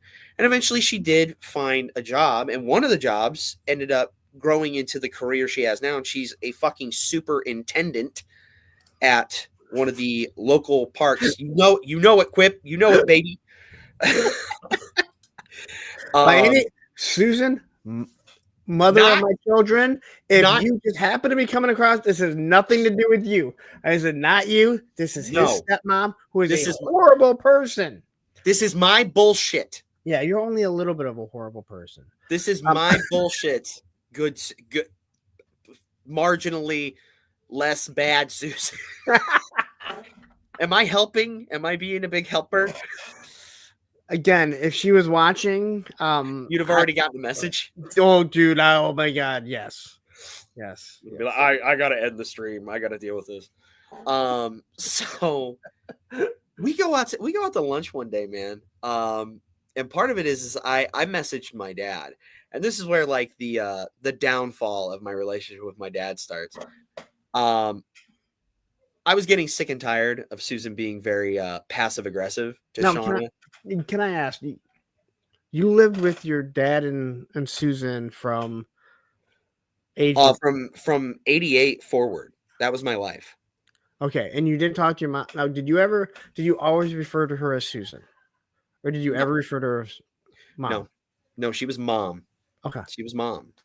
So all right, let me land this fucking plane real quick, this quick little anecdote, and then I'll take you through that if you're game for it, unless you got a different question. But no, this is about I'll tell you what we'll do. All right? Hey, it's a Hoover with toys now. What do you think of that? Me. Huh? Fine by me. I like being able to sit back and not do anything. Well, you're in luck because I'm a very vain person that likes to talk. That's why I podcast. So am I, but every now and then I need to just sit back and I like this. Again, like I've done a few of these where people get, but I find it's not just that you said something, it's that Quip, Mint, and Allison have all mentioned fucking Susan. Oh, they know. She is the unheard character on Yesterday's. She gets brought up a lot because Yesterday's is, I won't lie, dude, part of it has been me unpacking a lot of trauma and modern adult collecting, like what I've been doing the last I'd say 3-4 years. It has been therapeutic. It has been reconnecting some things. It's been reclaiming parts of my childhood because of some bullshit that happened. And also like wanting to be in a position to share some of this with my son. Because I certainly want his childhood and life to be wildly better than mine. So this, I messaged my dad. I'm talking to him. I was like, I want you and I to get lunch. And he's like, okay. And I stressed to him, like, I want you and I to get lunch. Because the problem I kept running into is anytime that I wanted to do something with my dad, she had to be there. She'd be a part of it. Or even if I came over to the house, I'm like, hey, Dad, let's, he knew I wanted to see him. Like, let's go sit on the back porch and let's just bullshit. Let's talk. She had to insert herself into it. She was very insecure about that man not being near her. And a lot of that probably came down to her father was, there you go. I'm sorry.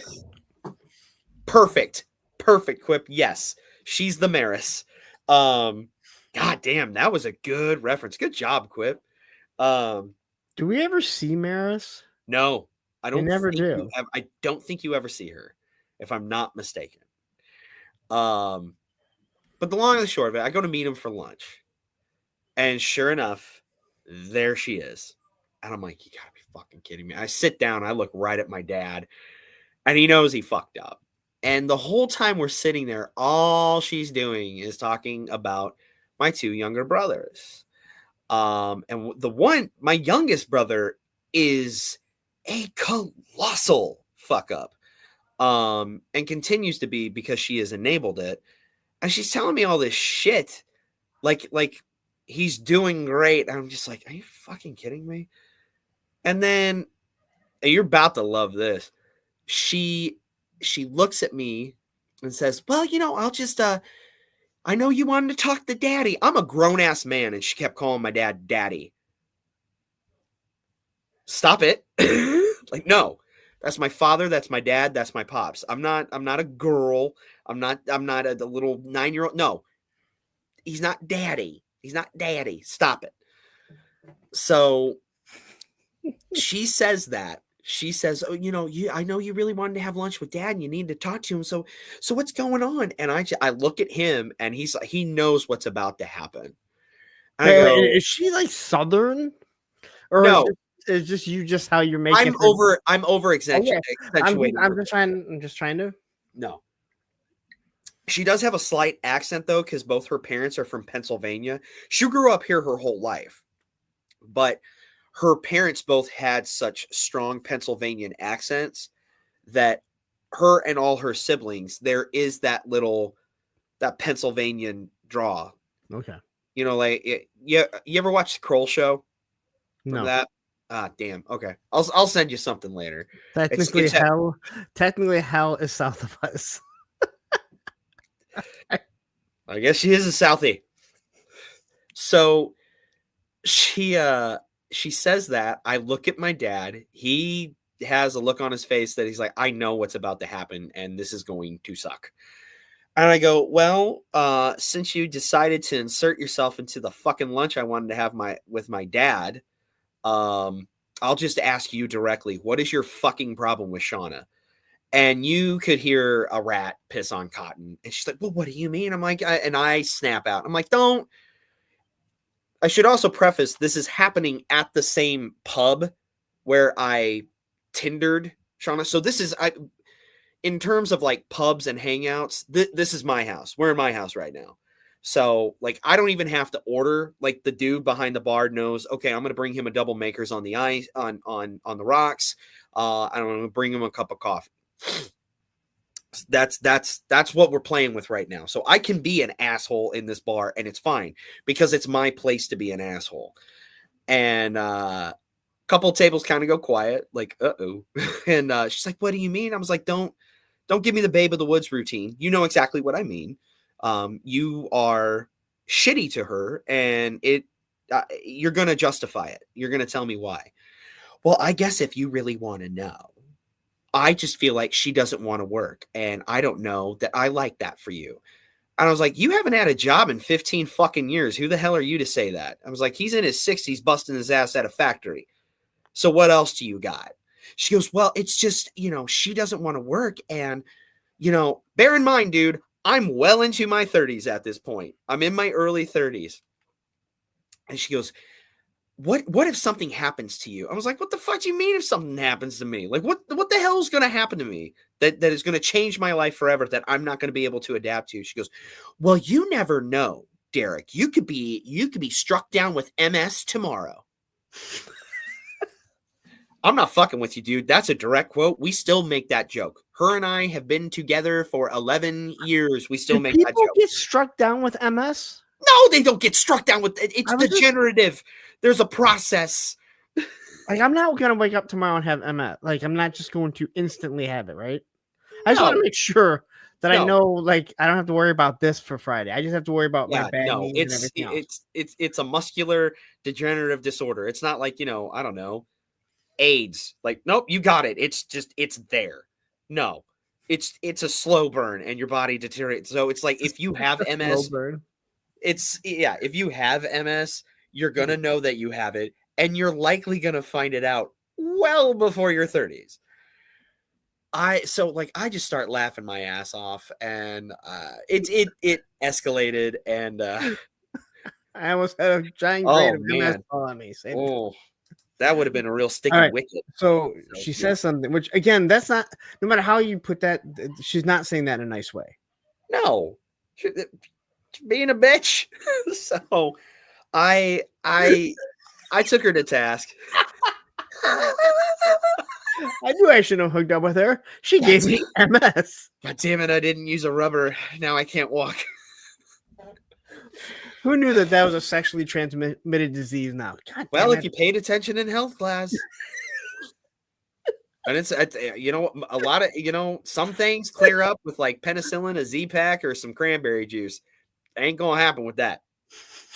Ain't going to happen. So That's right. We're talking about how to cure STDs. This stream has everything. I think they're MSTDs is what you mean. There you go. Very good.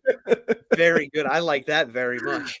All right. I like So- that very, very much. She says, "What if you get She said that.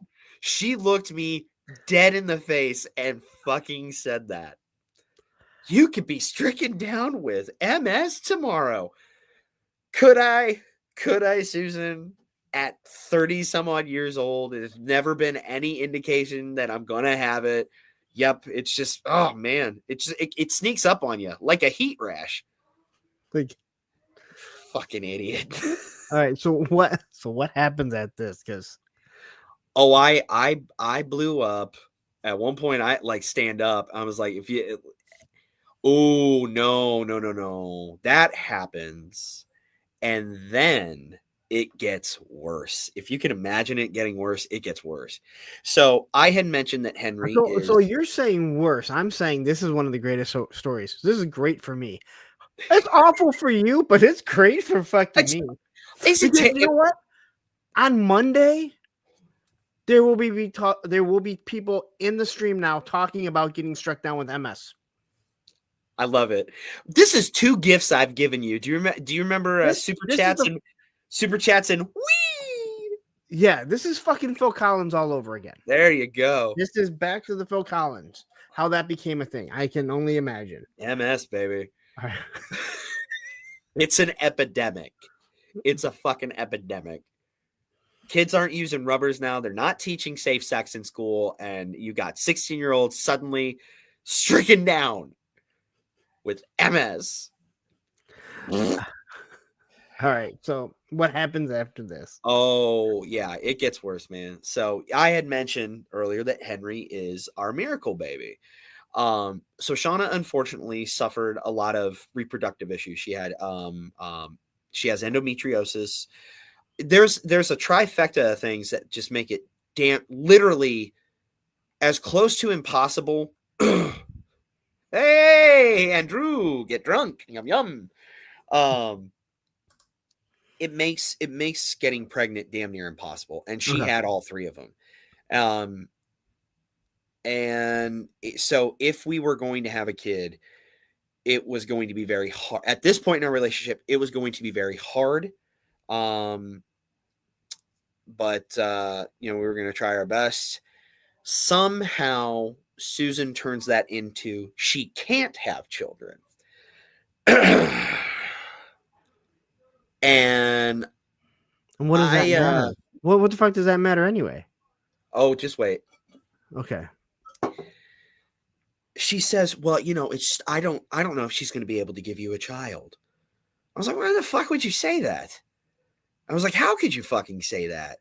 Well, she said she can't have kids. I'm like, she said it will be very difficult. I was like, and so, you know what? Let's say it doesn't happen. Let's say we don't have our own kid. There's adoption. It's just, oh, I don't know about that.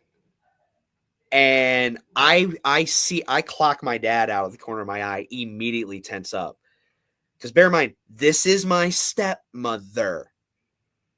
And she says, well, I don't know about that. I'm like, the fuck do you mean?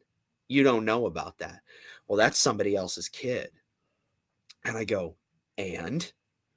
Well, somebody else's kid, you just don't know what you're going to get. And I go, I'm somebody else's kid.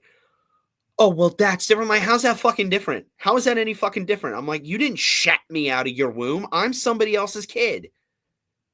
And dude, it got bad.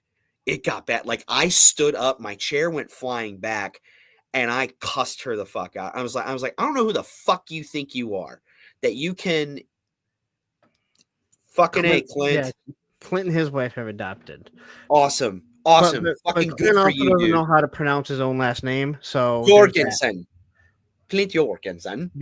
Exactly. I had to correct. I had to let his wife know when I met her at Joe Fest. I go, he didn't know how to say his last name, and she goes, "Oh, you're punk."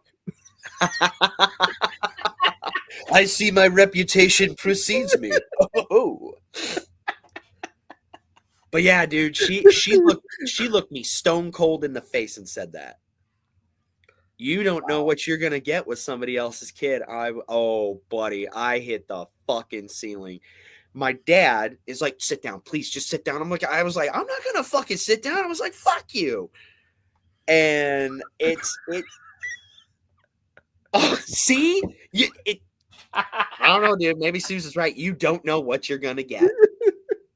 Life's Mama always said adopting babies is a lot like a box of chocolates. You never know which one's gonna give you MS.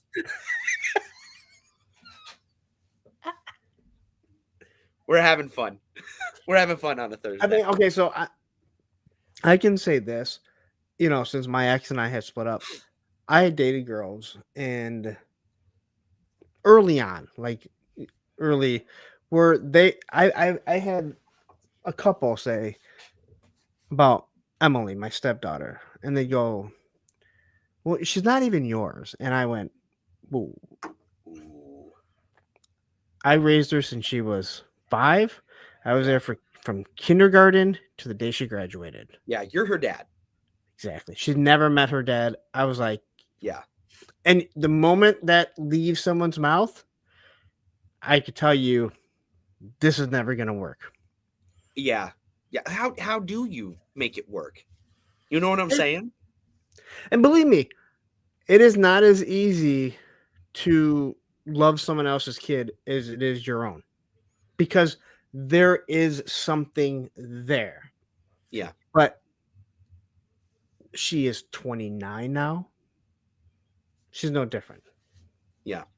She's my daughter. Yeah. So for sure. I fully can understand but this is coming at you like, wow, like.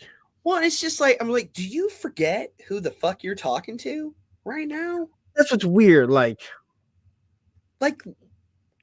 And that's like when my dad was like trying to calm me down. I'm like, I'm looking at him. I was like, what do you mean calm down? I was like, do you hear the dumb shit coming out of her face? Do you hear it right now? And he looks at her. They get me to, long and short, I calmed down and I sat down and finished up. But I made my point real fucking clear. And I was like, I was like, I don't understand how the fuck you could just say that to me. I was like, but then again, you've always treated me differently. You've always been a shitheel to me. For some reason, there's a whole different set of rules for me, and there always have been. Meanwhile, your 2 kids can do whatever the fuck they want, and you'll keep throwing money at them. I was like, so no, everything you just said makes total fucking sense. And she kept trying to walk it back. I was like, you know what? You done fucked up. So you know what? Just shut up and wait till fucking lunch gets here and we'll call it a day. It went bad. It went bad, dude. Oh, it sounded like it went great. I don't know what you're saying. We all learned that you can just. The bacon cheeseburger was fine. Yeah, we learned a lot about MS today. So hey, silver linings, right? Now I had told you I always called her mom. So. And I had kind of teased manipulation and stuff like that. And I said that I ended up reestablishing a relationship with my mom, my biological mother. And if you see me doing this, it's not cocaine, it's Vicks. I'm downstairs and our weather's fluxing a lot, so I'm getting a little stuffed up. Sure it is. Sure. Yeah. I was just at a client yesterday, and he's a lawyer, and we're trying to set up his IT guy was trying to set up his computer to print to the copier. So I'm just kind of stuck there. I'm like, oh, dude, I can't help you. Like it's locked down. You need to have your real IT. And the lawyer comes in. He's like, dude, I've had this fucking machine for 2 weeks. I can't even fucking print. He gives me a big hug, right? And he's like, he's joking, but he's halfway joking. Okay, so he's very excited. Yeah, but it was weird. And then he says something. He says something about bitching. I go, oh, you could always complain. And he goes, did you win that mega lottery? I'm like, if I did, I wouldn't be here. He goes, no, dude, horrors and blow, man. Oh, dude. I'm sorry. Were you installing a printer for fucking Frank Reynolds? He literally I'm gonna goes, get a whole lot of whores and blow. "Horns and blow." I'm like, dude, you're a fucking lawyer in downtown Detroit, so this place is not cheap. I'm like, all right, dude. Like, Oh, I he know knows it. where the whore. A lawyer in downtown Detroit. He knows what that guy knows where the whores and blow is. Oh I yes, promise you and that. he's ready to win. And He's like, he yeah. literally broke down. He's like, well, this is how much it is. If you took it all out, it's like 450 million. Like, this guy was ready for whores and blow. He's done his whore math. Yes, if he's married he's and has put in kids, the work. he's leaving them that day. Two chicks at the same time, man. Two chicks at the same time, Peter, man. Figure I got $1 million, I get two chicks to do that on a guy, double up on a guy like me. We are so off topic. You said 11:30. I'm like, all right, we'll see. We're good. We're good. I said you said 11:30, and I'm like, all right, we'll see. We'll see. We'll see. I don't know, man. We're having an adventure. Don't you just bow out like Baldy does? Yeah, just 11:30. I gotta go. Deuces. And leave you holding the bag. So what happened was so Susan and my mom Tana got pregnant about the same time. So my sister Chelsea was born in April. My brother Kyle was born in July. This is where it starts getting the manipulation started very early. So I started staying with my dad more. And while she's pregnant, they hadn't started quite talking about custody yet. But in defense of what they ended up doing, my mom had been doing some stuff that was irresponsible, that was bad, that did fuck me up. We lived in this apartment. You ever see those apartments where it's like a concrete block garage, and then it's like a 2-bedroom apartment sitting on top of it, stairs going up to it. Like you see them a lot in the Midwest. Yeah. Very easy to build. We lived in that, and it was behind a bar. I'd fall asleep, and then I'd wake up alone in our apartment. My mom had went across the alley to the bar. So here I am in like footy pajamas, walking into a bar, like, and everybody there knew me. I was like probably the only like 5-year-old regular at a bar, and I was they kept calling me Norm. I don't know, but I'd go in and get her out of the bar, and she'd go put me back to bed. Well, my dad found out about this shit, and my dad was starting to hit the fucking ceiling, justifiably so. So he starts looking into custody. At about this time, him and Susan are now married. She's pregnant. Very early in, she's like, well, you're going to be a big brother, and you got a lot of responsibilities as a big brother. I'm like, yeah. I was like, I'm going to be a double big brother. Because my mom's having a girl. Yeah, that's right. We don't want to confuse the baby. I'm not making this up. I am the greatest example of wasted potential you will ever meet. I have a fucking baller ass memory, but I do dick and fart jokes on a podcast, and I drive a FedEx truck.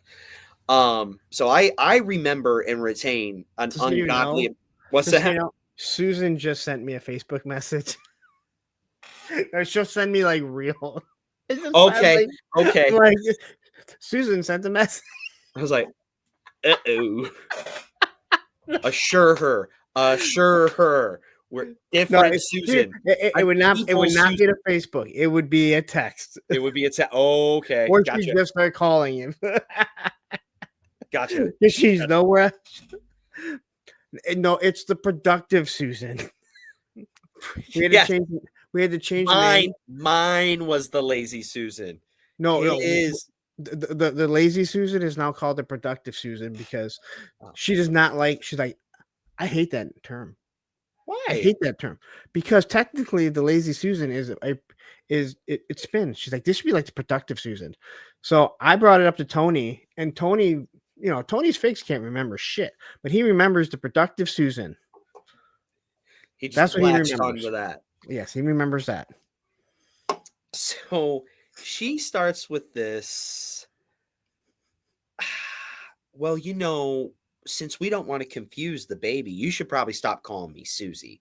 So back in her 20s, she was Susie. I'm like, oh, I don't want to. She's like, you want to be a good big brother, right? I was like, yeah. So you should probably just start calling me mom. And that's when it started, my man.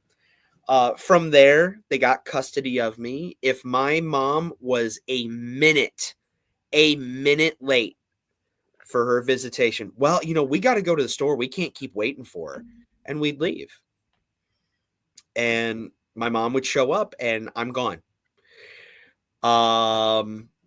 And it continued like this for years. And so I don't know what's going on. My perspective is, well, great. Now that my dad has custody of me, my mom doesn't want to spend as much time with me. And that's how a kid would think of it.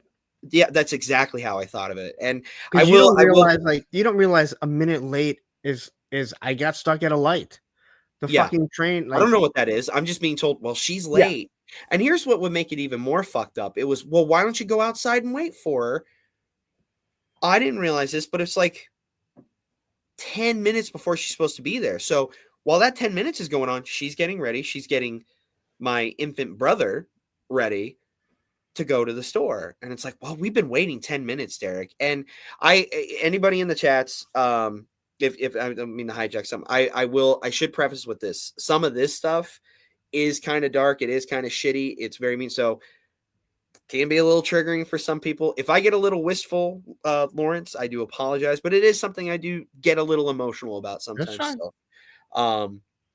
So I just apologies in advance if I get a little. There's no way to apologize. I mean, that's the Midwesterner in me, dude. We fucking apologize for nothing we should be apologizing for. I ask people to come on to talk about themselves and let people know who they are. So if you get emotional, I'm not going to cry, but I'm not going to cry. I'm not a pussy. Exactly. Plus I have a mute button. I can do this. Like, so now you can't see I'm crying. Yeah, exactly. You can hide. You can go, Wizard of Oz, have a good cry. You can't see I'm crying. You can put this up and I'm telling some dark shit. You're like, wow, that's something. And then meanwhile, behind the curtain, you're. Yeah, well, like Ed says, you ain't nothing on mine and Oz's show. Both him and Oz talked about taking their own lives. Okay. Very, very in depth and dark. Some yeah. Okay. So you gave us fucking catching MS, which now I'm worried about. I'm gonna start wearing a mask tomorrow. Wash your hands, bro. Wash your hands. I'm gonna be getting sanitizer around again. Put a seat cover down on the toilet. There's things you can do. We need to do a PSA to prevent. Oh god damn it! You just gave me an idea. Anyway, she starts with this manipulation act of like, and of course I'm a kid and I'm sitting there and like I can remember many times, please just 5 more minutes. She's coming, please 5 more minutes. And we just there's a good chance that you and I are just going to be leaving the show and then getting ready for work tomorrow, because this may not end today. For MS. Oh, mask up in March for MS. March is mask up for MS month. Watch your ass, motherfucker. So this whole manipulation game starts, and then I'm starting to get to the point where it's like very early on, I'm getting like jaded and I'm not wanting to see her. Well, we move to Market Heights when I'm going into the 4th grade. And then it's at a point where I'm just not seeing her. I'm just not seeing her at all. And again, my perspective is, oh, you just don't want to see me. Not realizing like, well, wait a minute. You have a daughter and I've moved away and you don't have a license right now. And how old are you? At this point, I'm 9. So we've got. Yeah. I've very quickly shotgunned through 6 to 9. But I'm saying, like, even at 9, like you don't understand that. You're not supposed to. No. This is where it gets shitty. I want to say It was my first. It was the summer between 4th and 5th grade year. No, I'm sorry. 3rd and 4th grade year when we first moved to Market Heights. I was going to go to sleepaway camp for the first time. That And sounds very gay. Just saying. Sorry, Andrew. It does. what sounds gay about it? What's in that Coke can? It's just Coke. It's just Coke. And this is Aldi Coke because I'm cheap. It's just Coca-Cola. So I go to it was a Christian camp through my church that me and co-host Jason would go to up in Wisconsin, Montello, Wisconsin, called Sky Lodge Christian Camp, and it was great. It was a week, horseback riding, canoeing. It was amazing. It was beautiful, beautiful there. And I come back and I'm told, well, your mom's. Jeez, man. I don't know. I can take one, cheap or MS. I can't deal with both. I can't deal with a broke ass that's got MS. So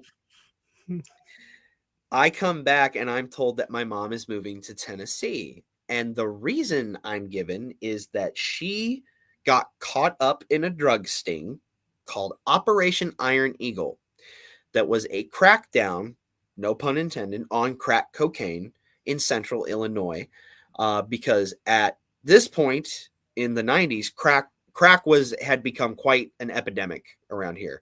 In the 2000s, it was meth, but at this point in time, it's crack cocaine. Crack is whack. Crack is whack. Whitney was really onto something. You know she's been drug free since that day. Good night, everybody. Yeah, she's doing great. We wish her well. Just keep her the fuck away from Bobby Brown. She's completely sober. Very sober. She's doing well. We wish her well. I actually have it in my calendar when it comes up. Oh God! Because I told you that I used to do memes of, and that was one of them. Straight edge since whatever date it was. Oh, in February, I think. Actually. Lawrence. I think it's right around my daughter's birthday. I think. The fucked up part is it's in February, and her debut album dropped in 1985 on Valentine's Day. So that's fucked up. So I'm told that she's moving. She's moving to Tennessee because February 11th. Sorry. Oh damn! It is 2012. February 11th, 2012. Damn! It's almost exactly 27 years to the day of when her debut album came out. So I'm told this because she got caught in a drug sting. She turned over evidence, and then again, I'm 9. I don't know how the legal system works. I'm told that she was issued a bench warrant, but they wouldn't enforce it if she left the state. That's what I was told. Wait, that's not how the law works? Well, I didn't know that. I know you're 9 years old. 9. I know.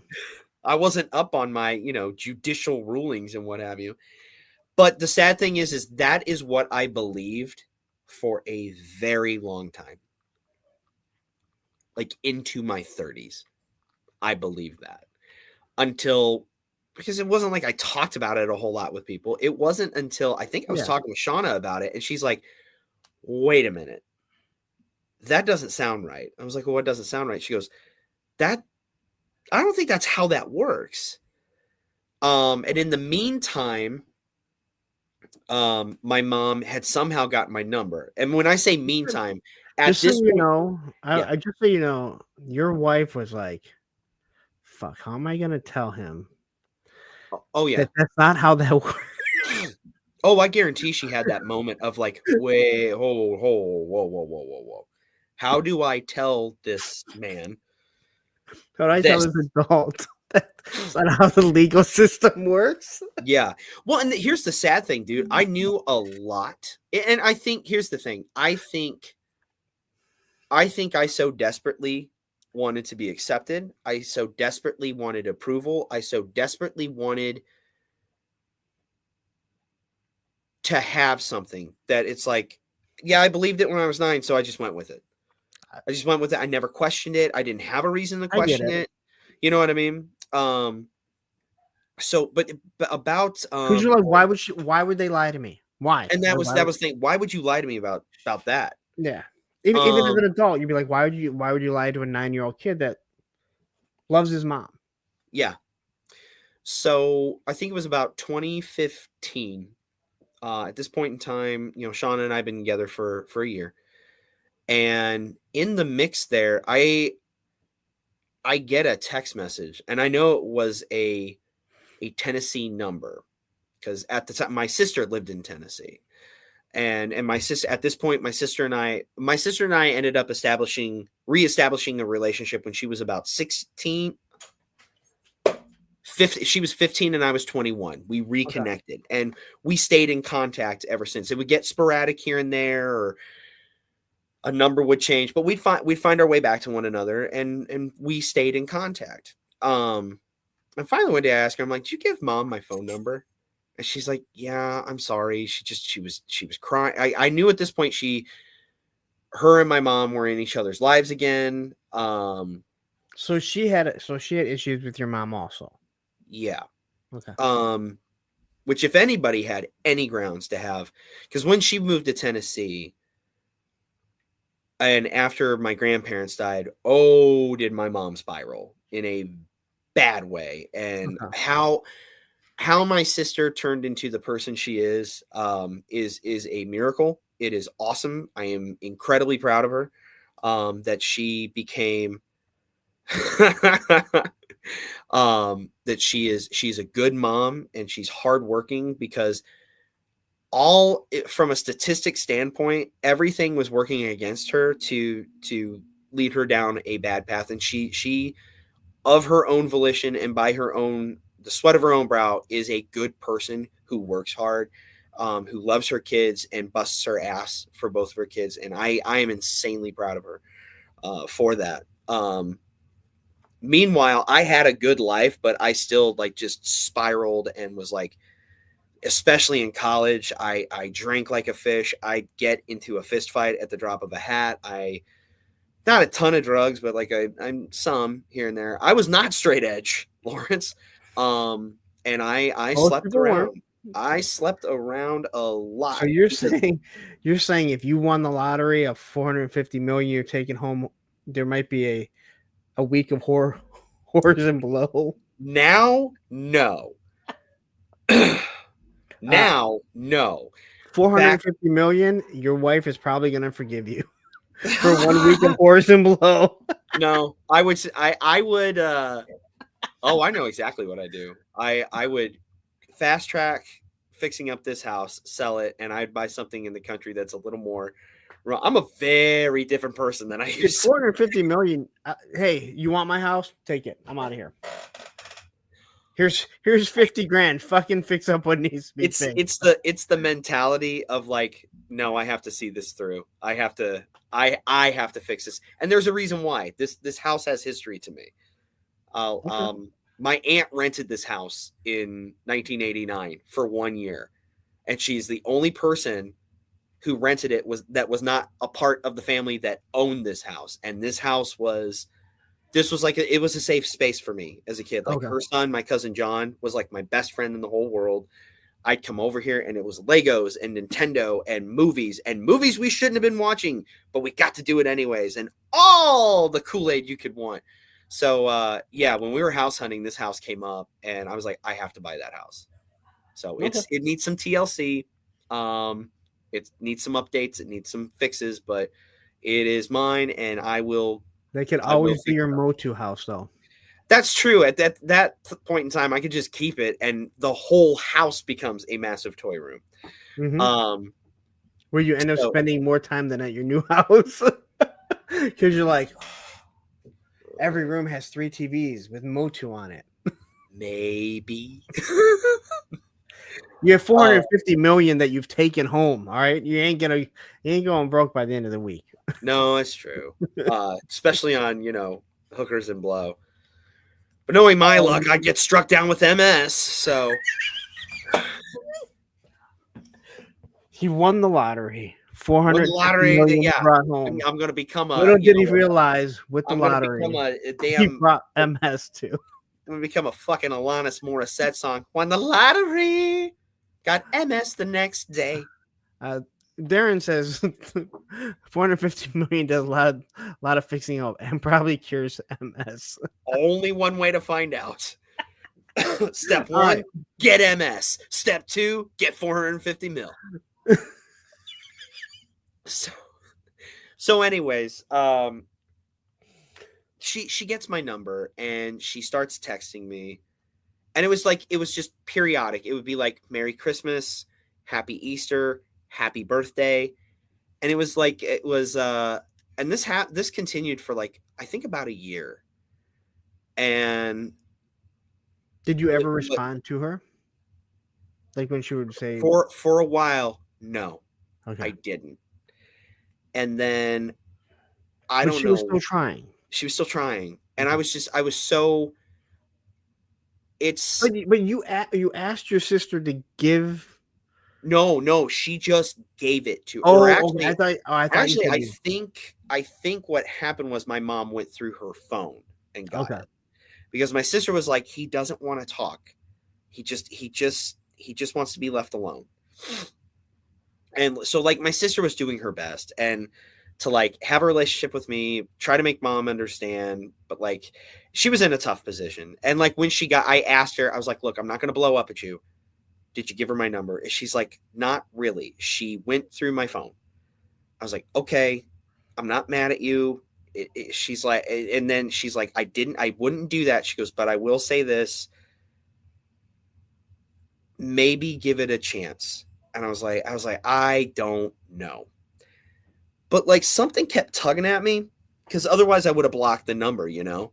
So like for a year it comes through and finally it's like, so it's 2017. I think it was my 35th birthday. The text comes through and I say something to Shauna and she's like, you know, you've never responded. Why don't you? I was like, I'm fucking pissed and blah, blah. I start saying all this stuff. And she's like, maybe give it a chance. And I texted, it took about a couple days, but I finally texted her back. I said, hey, thanks for telling me happy birthday. And then we just start talking and then we just start texting and we start talking more. And eventually it turns into phone calls. And at one point, I think we're about 2 weeks deep, 2 or 3 weeks deep. And she says, you know, I'm glad you're talking to me. She's like, I should have said this to you years ago, or I should have found a way to do it. She goes, I'm very sorry for everything you went through and what I did. She goes, I didn't want to be a bad mom. She's like, I didn't want to drink the way that I did. I'm sorry that it hurt you. I'm sorry that it made you so mad. She just starts pouring out her heart, like this apology. And it was like just a sincere apology. It wasn't like, I'm sorry, but you know, this is why, blah, blah, blah, blah, blah. It was just very. She's giving you a reason. She's not making excuses. Yeah. And she just, it was very, and I really believe that. I tell my son, and there's reasons and there's excuses. Yes. And there's a big difference. The reason why I'm not as in good shape as I used to be is because I don't want to go to the gym. It's not an excuse. I just choose not to. Yeah. So it sounds like what you're saying. She's giving you reasons. Yeah. Not making excuses. Not making excuses. But she peppers in there. She did pepper in there. She goes, I was going through a lot of things that weren't your fault. And I kind of took note of that. I'm like, okay. And I was like, what do you mean things? And she's like, I loved your dad very much. I was like, okay. Like I just kind of tucked that away because I had always been told, and my dad's hands are not clean in all this. Mm-hmm. He always made it sound like she was a drunk from day one and she left him. No. As I would come to find out.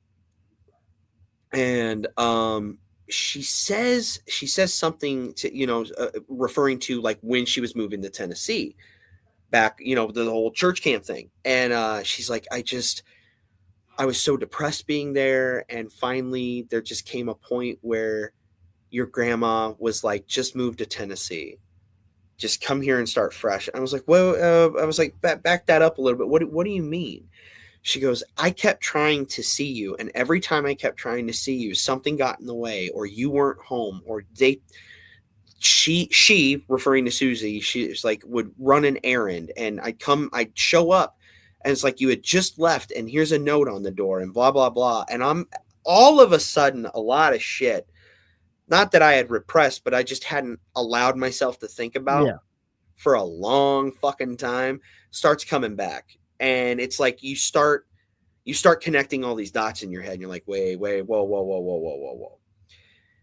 And I was like, what do you mean grandma told you to move to Tennessee? She goes, well, at this point, your sister was born. She goes, I was in rough shape. I wasn't seeing you. And your grandma said, they're going out of their way to keep him from you. You have a daughter that needs you. More or less my grandma. And there was no malice involved. She saw her kid hurting. Yeah. That was leading to her other grandchild hurting. And okay, her grandson was being taken care of, but her stance was, they've taken him from you. You got to bail out. It's not going to happen. You're not going to have a relationship with them. They're going to make sure you don't. So come here, move back home, or move back here with me and your dad. We'll help you with Chelsea. That's my sister. And just start over. She's like, I basically, without any malice, Derek is a lost cause to you. And that's what she did. And I listened to all this. I was like, well, as it turned out, I was going to have to end the phone call. And I was like, well, I appreciate you saying all that. It actually does mean a lot, blah, blah, blah.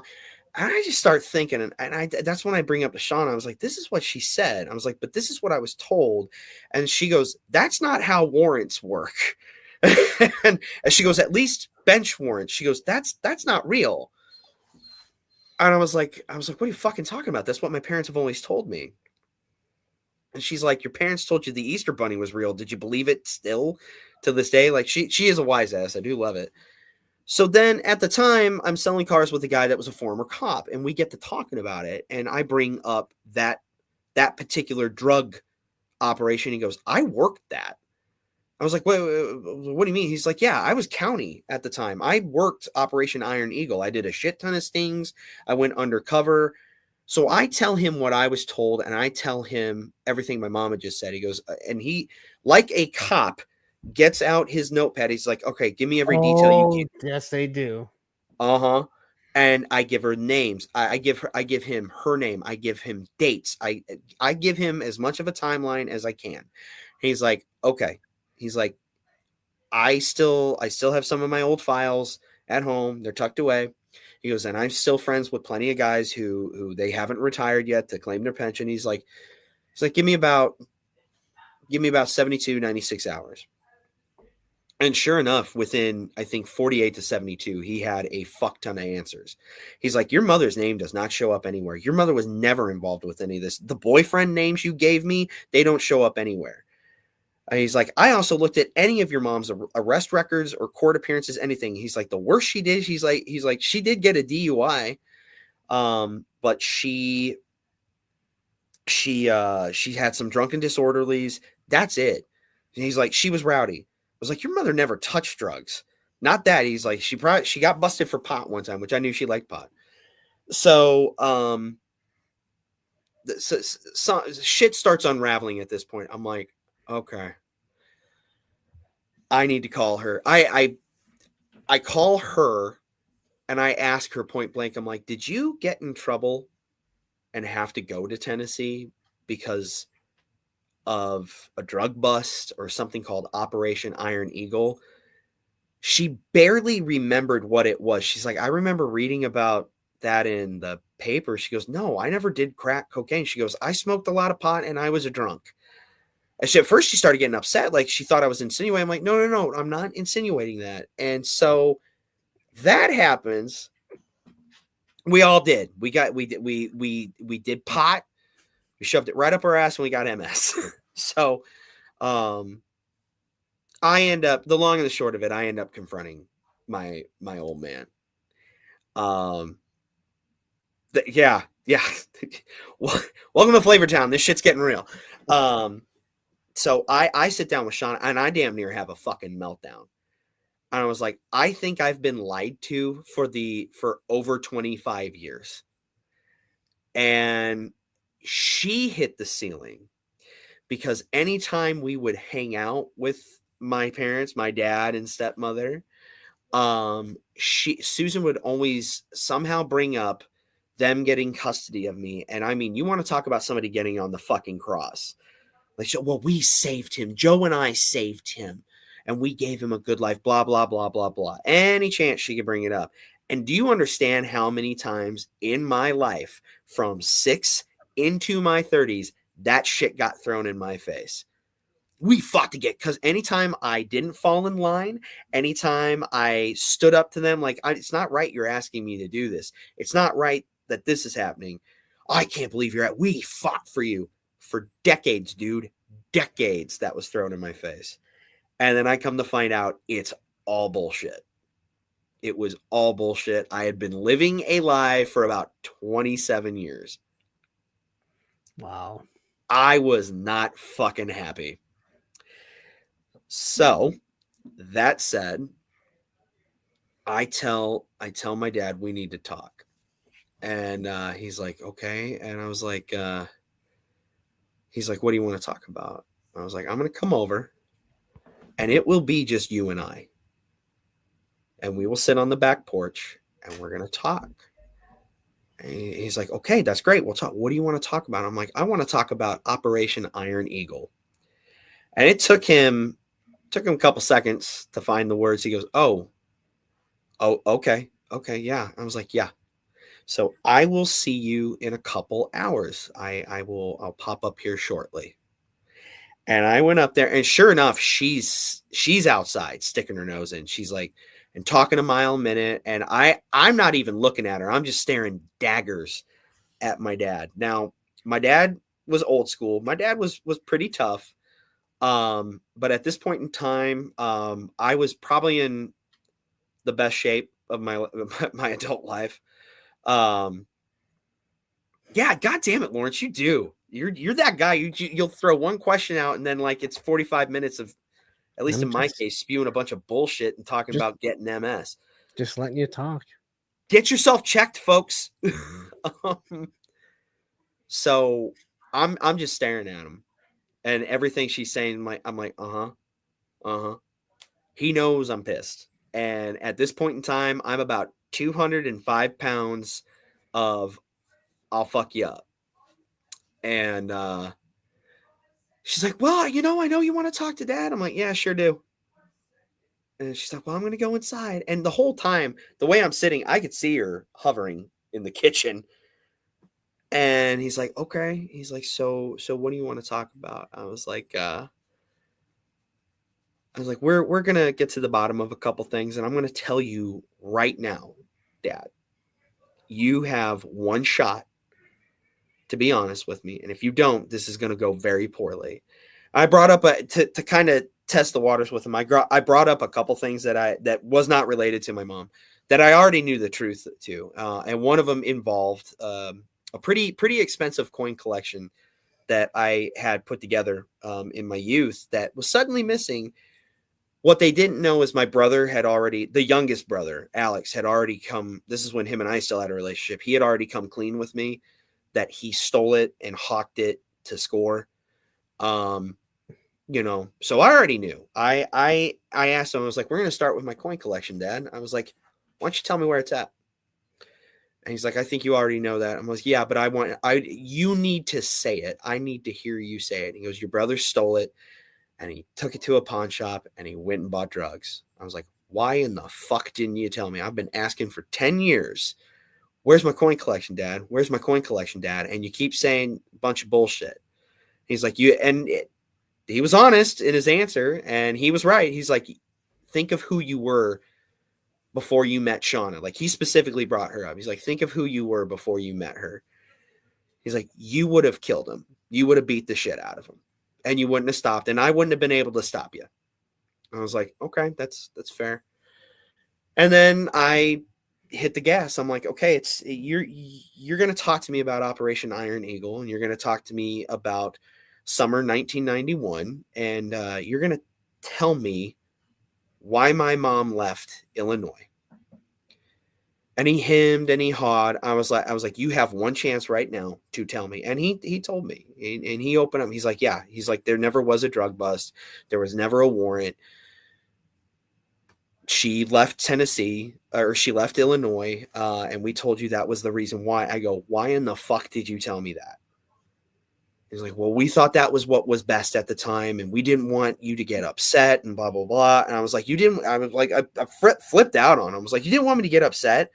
I was like, look at everything I started doing in my 20s and where it stemmed from. You never thought it might be a good idea to have a conversation. I was like, if you didn't want to tell me when I was a kid, fine. I understand. I was like, I showed some empathy. I was like, I understand you made something up to help your kid cope. Fine. I can accept that. I was like, but you didn't tell me in my 20s, and you didn't tell me in my late 20s, and you didn't tell me in my early 30s. I'm like, I'm 35 and I'm just now finding out. And it's pretty safe to say you were never going to tell me. And yeah, and that's what I told him. I was like, were you ever going to tell me? Well, I was like, no, you weren't. You were never going to tell me. I was like, meanwhile, how many times have you both thrown getting custody of me in my face? How many times has that been brought up? How many times has that been used to guilt me into doing shit that I don't want to fucking do, that I don't fucking feel right about, that I don't think is okay, but you push me into it anyways because you saved me. I at this point, according to my brother, because he lived down the street, you could hear me down the street. Like I laced into him, and then he starts the victim shit. And he's like, well, you did have a good life with us. I'm like, this isn't about me having a good life with you. That's not what you lied to me.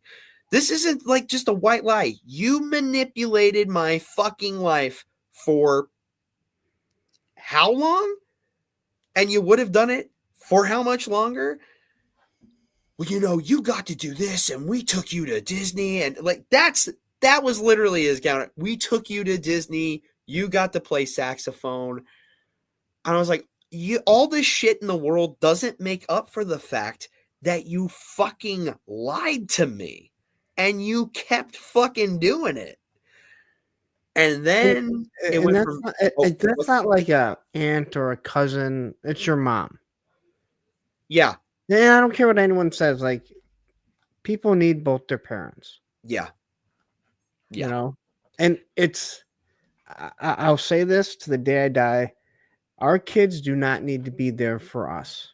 No. They didn't ask to be brought in this world. No. It is our job to be there for them. Yeah. Hopefully they will be there. But sure. For you to feel your whole life like your mom just pretty much fucking abandoned you. Yeah. I mean, I thought she was off partying. She wanted to go have a good time. That's what I thought. And I've said this before to people who, my ex, her mom died. I never met her. This was just recently. She literally texted me and said, Mother Dearest died last night. And I was like, I never met her. Yeah. Over 20 years. Kids never met her. She had no relationship with her. And she told me numerous times, she was like, it just doesn't make any sense why your mom died and it wasn't my mom. Because her mom was awful. And it was like, yeah. I look at stuff that I did and I was like, knowing that your mom passed away, massive heart attack, she's just gone, is way better than thinking that your parents don't want you. Yeah. Yeah. And for you, again, like just hearing this, it's like, that is awful.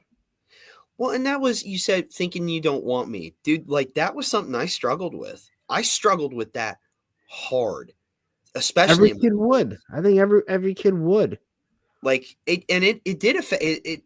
It wasn't until I got older and I had the maturity to recognize it, but like my relationships and just how I would handle it if a breakup happened. Is this idea of constantly wanting to belong, and like I'll own up to it. I got fucking clingy when I was dating somebody. I cared about him, and and I liked them or I loved them, I got clingy because I wanted to belong. I didn't want to be fucking lonely, dude.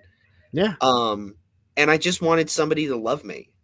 And it seriously affected some relationships. And there was one girl in particular. Her name was Lauren. I'll never forget her. And I don't believe in, oh, the one that got away. I believe in the one you fucked up or the one that fucked you over. I don't believe in the one that got away. Your life is your life and you are where you're supposed to be. So it's not like Lauren got away from me and, oh, what could be? No, I have a good life. You've heard how much I talked about Shauna. I adore her. I love her. She is one of the best things to ever fucking happen to me. And falling ass backwards into that, I am one lucky son of a bitch. And to have a kid on top of it too, fucking A, man. But this was a girl who had the unfortunate luck of actually loving me. And it was one of the worst things that could have ever fucking happened to her. And I know I sound very over dramatic about it, but like, we met, we were crazy about each other, we dated, and even through college, even through my bullshit, and it was on again, off again. That poor girl endured me at my fucking worst. Drinking and abusing prescription drugs and cheating and fucking getting into fights and leaving her for somebody, like, just I was hell on wheels. I don't like who I was. I'm not proud of that fucking person at all. And a lot of it stemmed from the hurt I was feeling, and I didn't even know why I was hurt. I knew, but I was too chicken shit to face it at the time, or I was too immature. I didn't have the tools to properly face it, and I think I didn't want to accept that it meant confronting some stuff, not only involving my mom, but involving my dad and involving my stepmom. And that is one of my. I don't regret the drugs. I don't regret the drinking. I don't regret all that shit. I regret hurting that girl. And the silver lining to that is, as we got older, and she's got an amazing life now. Like, she's got a wonderful husband. She's a kick-ass stepmom. The last we talked, they have a beautiful kid. Out of the blue, around this time that I was reconnecting with my mom, like, Lauren and I would talk here and there. She'd check in on a couple things and just see how I was doing. I told her about the stuff with my mom, and I told her about figuring out the lie. And then, like, about a week or two goes by, I get this message from her. She's like, "Hey, I don't know if you need to hear this. I forgave you a long time ago." And she just, like, went through this whole thing of, like, you didn't mean to be this kind of person. And I know when you were at your best, you loved me. But I forgave you a long time ago because you were dealing with things that nobody was ever going to be able to fix at that point in time. She goes, so you need to understand I forgave you a long time ago. All of that to say, I threw that in my dad's face. Lauren hadn't messaged me those words yet, but I threw in his face. I'm like, do you understand how this has affected friendships, how this has affected me in the workplace, how this has affected me in dating women, how I've treated some women, how I've acted after a breakup? Like, do you understand that? Do you understand what your fucking bullshit did? And he had the gall to sit there and go, well, I guess I just didn't do anything right. My fist came down on that table like the goddamn hammer of God. And there is only, excuse me, I think there's only like 2 times in my life that I've done something and I have seen honest to God fear in my father's eyes. And that was one of them. He looked at me scared shitless. I don't know how I didn't break that fucking table because I hit it fucking hard. And he kind of jumped and he looked at me and I go, I swear to fucking God, if you pull that sad bastard bullshit that lacks any accountability, you and I are done. I was like, you whooped my ass with a belt for first grade, second grade, third grade. I was like, you beat the shit out of me because she told you to do it. She told you I needed that. You did this, you did that, you did this, you did that. And all the while you put in my head, you need to be accountable. You need to take responsibility. I was like, fucking suck it up and take some goddamn responsibility right now. Or I swear to God, I'm never talking to you ever again in your life, because I will outlive you, old man. You know this. And unfortunately, that ended up being some foreshadowing between him and I. He apologized. He said he was sorry. I was like, I know I'm not going to get a fucking apology from that one in there. I was like, I will issue this warning to you once. I was like, you ever fucking lie to me ever again, and I am done with you. You will lose your son that you apparently fought so hard for. Eventually my father and I did stop talking. Something happened when I was selling cars. You know, I won't go down that rabbit hole, but the long and the short of it is he fucked up, and we had a huge falling out, huge fucking fight. And a couple days go by, and this I had gotten to a point where I was just sick of this. Like, how many times is this going to happen? And the hard part of it, what really escalated was my dad wasn't much of a texter. So either my youngest brother or Susan took his phone and started saying a bunch of shit to me. And a day or so goes by. Hey, I really, I don't like what happened. And that wasn't me texting. And I just, can we sit and talk? And I flat out told my dad, I don't see the point anymore. I just don't. And what really sucked is, I loved my dad very much. I really, really did. But I couldn't, it's one of those things like, I can't keep doing this, and I just wanted to be an adult and live my life and be healthy. I wanted to stop being angry. For the first time in my life, I accepted that I was the angriest fucking person that any of my friends knew. And it took one of my best friends saying that to my face. We were sitting there having a beer and we were talking about shit, and we got in the weeds and we had tangents, and he was very blunt with me. He's like, I love you to pieces, man. He goes, but you are the angriest fucking, he's like, you're the life of the party. You're quick with a joke. You're fun. You're great to be around, but you are the angriest person I've ever met. And I didn't know how to take that at first. But he was right. I was a very fucking angry person, and I was tired of being angry, and I was tired of continuing to keep shit in my life that was making me angry. And I told my dad, I was like, I love you very much.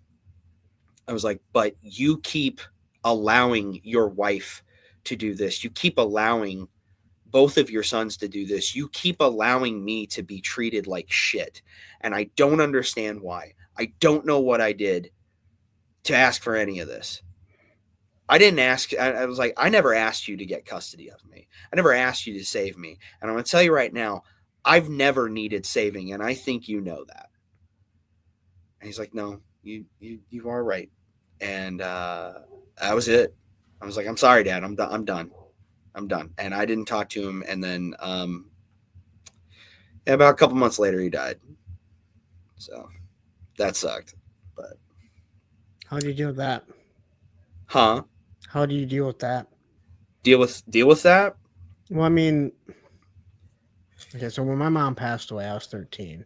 And when you're, again, I can't speak for everyone, but I think this is very common.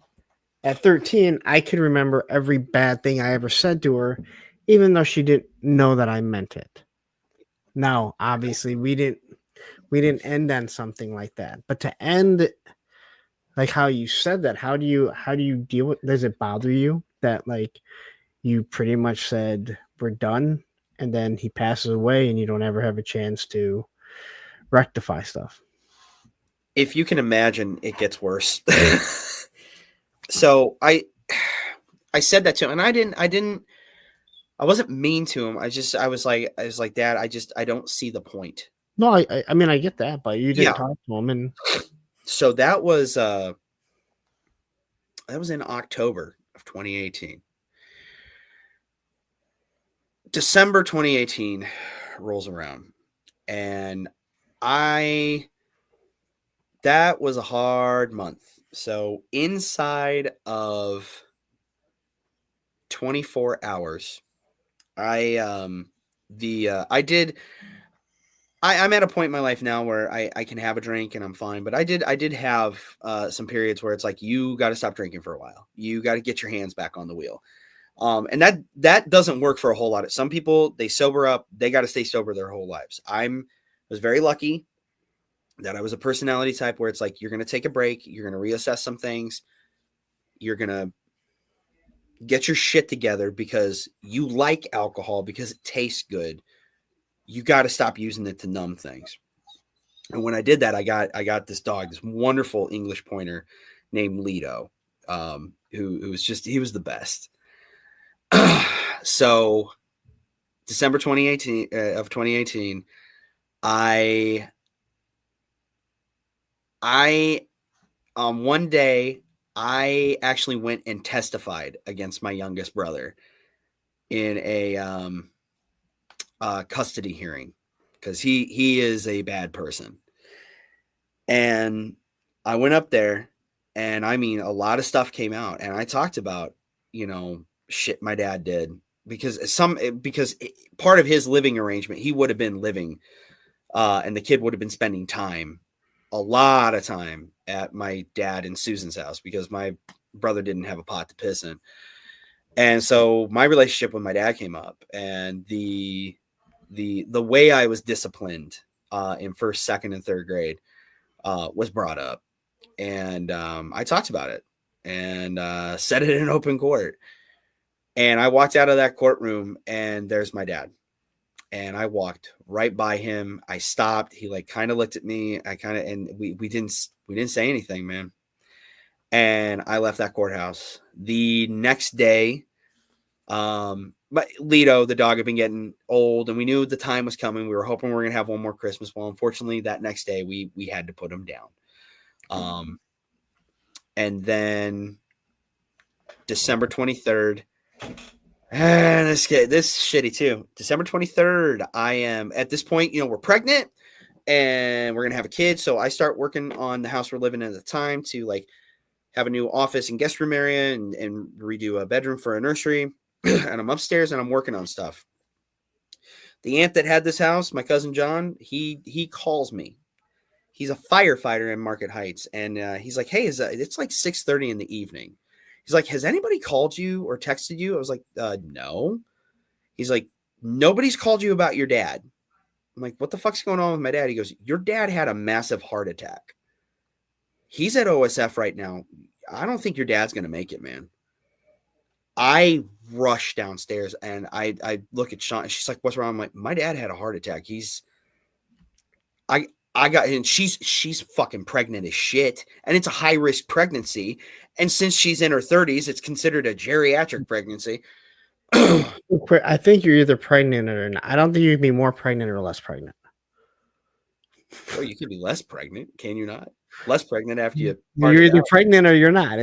She's pregnant. She's pregnant as shit. She's pregnant as shit. It happens in the second trimester. Didn't you know is that second trimester, aka pregnant as shit? Read a book, bro. God, you don't know shit about MS. You don't know about the second trimester being pregnant as shit. Come on, man. Come on. So I hurry up and get the fuck out the house. And I get up there and she's boo-hooing and shit. And she looks over her shoulder and says to me, what are you doing here? And I tell her, I was like, John called me because he said dad had a heart attack. And he goes, well, he's not going to make it. We're going to lose. She was a cunt to me. And we go up there. And he's plugged in these machines. This guy who was like a fucking ox for, my whole fucking life. And a machine's helping him breathe and all this shit. I'm just watching this, and my dickhead brothers are up there, and she's doing her, performative crying and shit. And I'm just sitting there and I'm just like, Jesus fucking Christ, this is where we're at. And he had what's called a it basically was like a super heart attack. And the way he took care of himself, and an aortic dissection is what it's called. But the problem is he didn't take the best care of himself. There was no way he would have survived a surgery. And so this was goodbye. And we're sitting there, and he's and he's taking his last breaths, and he's dying. And flat lines, and I don't know how I kept it together. She just starts crying and says, "Who's gonna take care of me now?" And it happened, man. And I vaguely remember walking down the hallways. In a blink of an eye, I left that hospital room and I was in the parking garage smoking a cigarette. And I mean, the quickest I had moved in years. And, funeral comes and goes. I had one day where I let it rip and I got drunk. And it was at home in sweats, comfortable. Made like 3 double Manhattans and ended up throwing up. And Shauna was like, "Do you feel better now?" I was like, "Yeah." I was like, I'm sorry I got drunk." She goes, "Your dad just died. You're allowed to get drunk." And that was it. I didn't touch a bottle again for a little bit. I took another break just because I didn't want to slip into a habit. And I was actually entertaining the idea of reestablishing some sort of relationship with Susan at that point in time. About a month or so goes by, and I was like, "Hey, would it be an issue? Maybe I come over. Like, we're starting to decorate the nursery. I want to have some pictures around the house. You've held on to them for a long time, and I want these here. I want these here as he's getting older, so he knows where he comes from." And she tells me, "I'm just not ready for that yet." I'm like, "Okay." I find out about 2 or 3 weeks later she's dating somebody, and that was it. I never talked to her again. I still haven't talked to her to this day.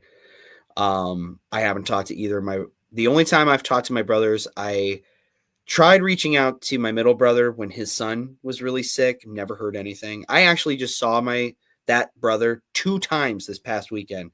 He couldn't even have the courage to say 2 words to me. And that's fine. You want to live your life that way. You want to live your life as an asshole. That's your decision. It's not going to affect me. The youngest brother, that is a much darker tale. He reached out one time wanting to try to reestablish a relationship. I told him if that was going to happen, and he apologized for his behavior towards me. I said, if you want that, you need to apologize to Shauna as well. And he kept hemming and hawing. And then about a day later, he's like, "Well, fuck that. I'm never apologizing." And said a bunch of shit about her, and then made the horrible mistake of saying, "I can't wait till your son is old enough for me to burst his bubble about his dad and tell him everything about you." I won't repeat what I said because we're on a stream, but I made it very clear where I stand on that, and made it very clear, don't you ever come around my son. And I never heard from him again. What do you want to talk about next?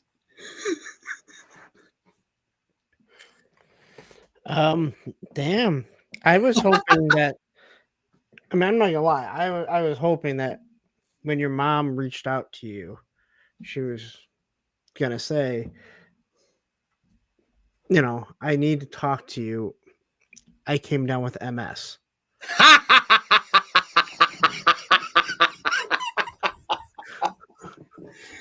Like, that was the catalyst of like you getting a relationship with your mom. We did it, everyone. We did it. Here's the happy. Here's like, I guess the happy side of this. I ended up having a great adult relationship with my mom.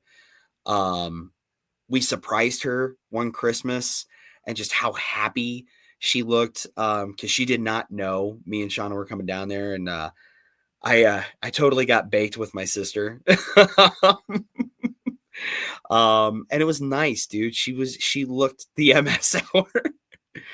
And then when we had Henry, like we have this one picture where she's holding him and she just looks so happy because I guarantee you at some point in her life, she thought it was that moment, like with her son in her son's house, holding his child. I guarantee you, she had thoughts of, I'm never going to have that with him. And there she was, she got to have it.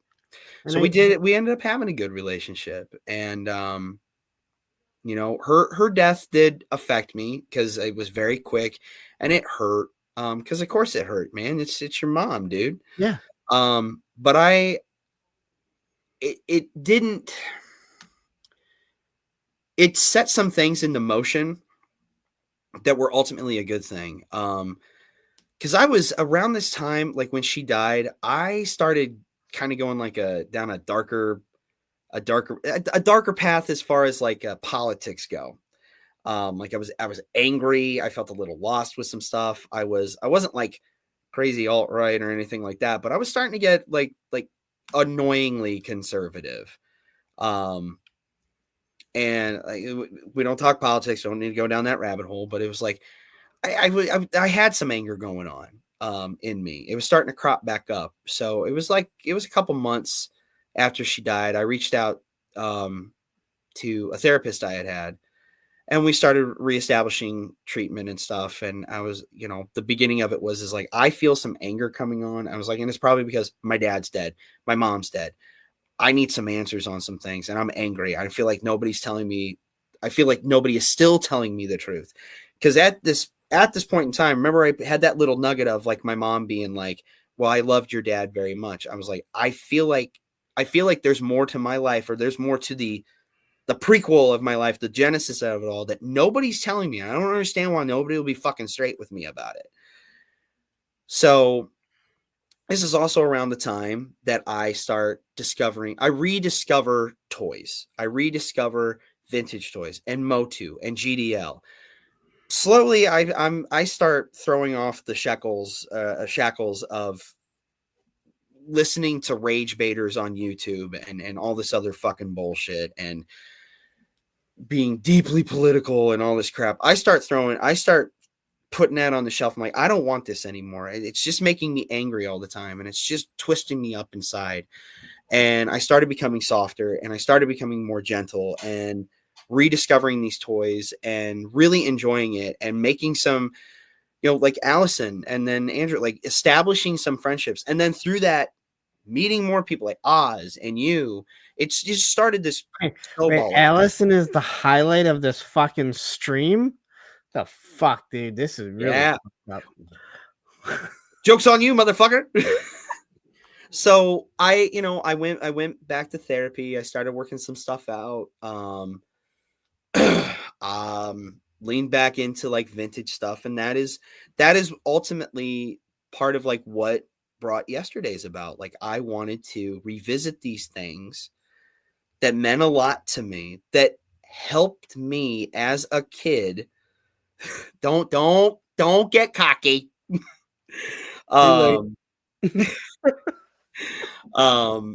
These things that did help me through the darker times as a kid, as coping devices, because I didn't have a whole lot of toys, but a lot of these cartoons meant a lot to me. And I started sharing them with my son, and I started getting better, and I started learning more about my parents and what their marriage was like when they met, when they had me. And unfortunately, a downside to it was learning and kind of accepting some pretty big flaws in my dad, and that he was the catalyst for that marriage falling apart. And that the unfortunate side effect of that, of like why my mom never really had anybody else, she loved my dad till the day she died. So you take the bitter with the sweet. Knowledge is power, though, and it did help me turn a lot of fucking corners in the last couple of years. And Susan, the reason why Quip and Mint and Allison know so much is Susan, in the end, Susan is a big giant joke on that show. She is the Maris. Like, jokes are made about her constantly. Well, I can Kristen see and that. Jason know who she is, so it's. I feel like again, just like what you talked about with your mom. And again, I want to go back to, like you said, she didn't make excuses. She gave me the reasons that she did what she did. Yeah. Where, again, like a lot of people will say, well, that's just an excuse. And it's like, if someone's telling you, I'm not making an excuse, I'm just telling you, this is the space that I was in at the time. And this is the reasons that I did it. I'm not telling you like it was, oh, hey, I had to, like you're just saying this is the reason. And that's taking accountability. Yeah. And again, to do that with your son, who, like you said, I understand your dad's point of view of not telling you, even in your 30s, because it's kind of like, how do I even approach this? It's How like you're do I in too tell deep, him? you know? Exactly. Yeah. And if he doesn't know any better, it doesn't matter. What's Yeah. the chances that he's going to end up rekindling with his mom, talking to his sister? You know, like the damage is already done. Will this cause more damage? Yeah. You know, and in his mind, it was probably like, you know, if he would have told you that in your late 20s, Ooh. it might have even been worse. In all likelihood, in being fair, being fair in assessment, it would have been bad. See, It would have been bad. And whatever bad I was doing as far as like self-harm and all that shit that ultimately wasn't good for me and really testing some fucking friendships, it would have ramped up. And I mean, God only knows what I would have fucking done. But the end of the hero's journey, as it were, I will always have I can't have a relationship with Susan. I can't. I can't so do it. Susan is still alive.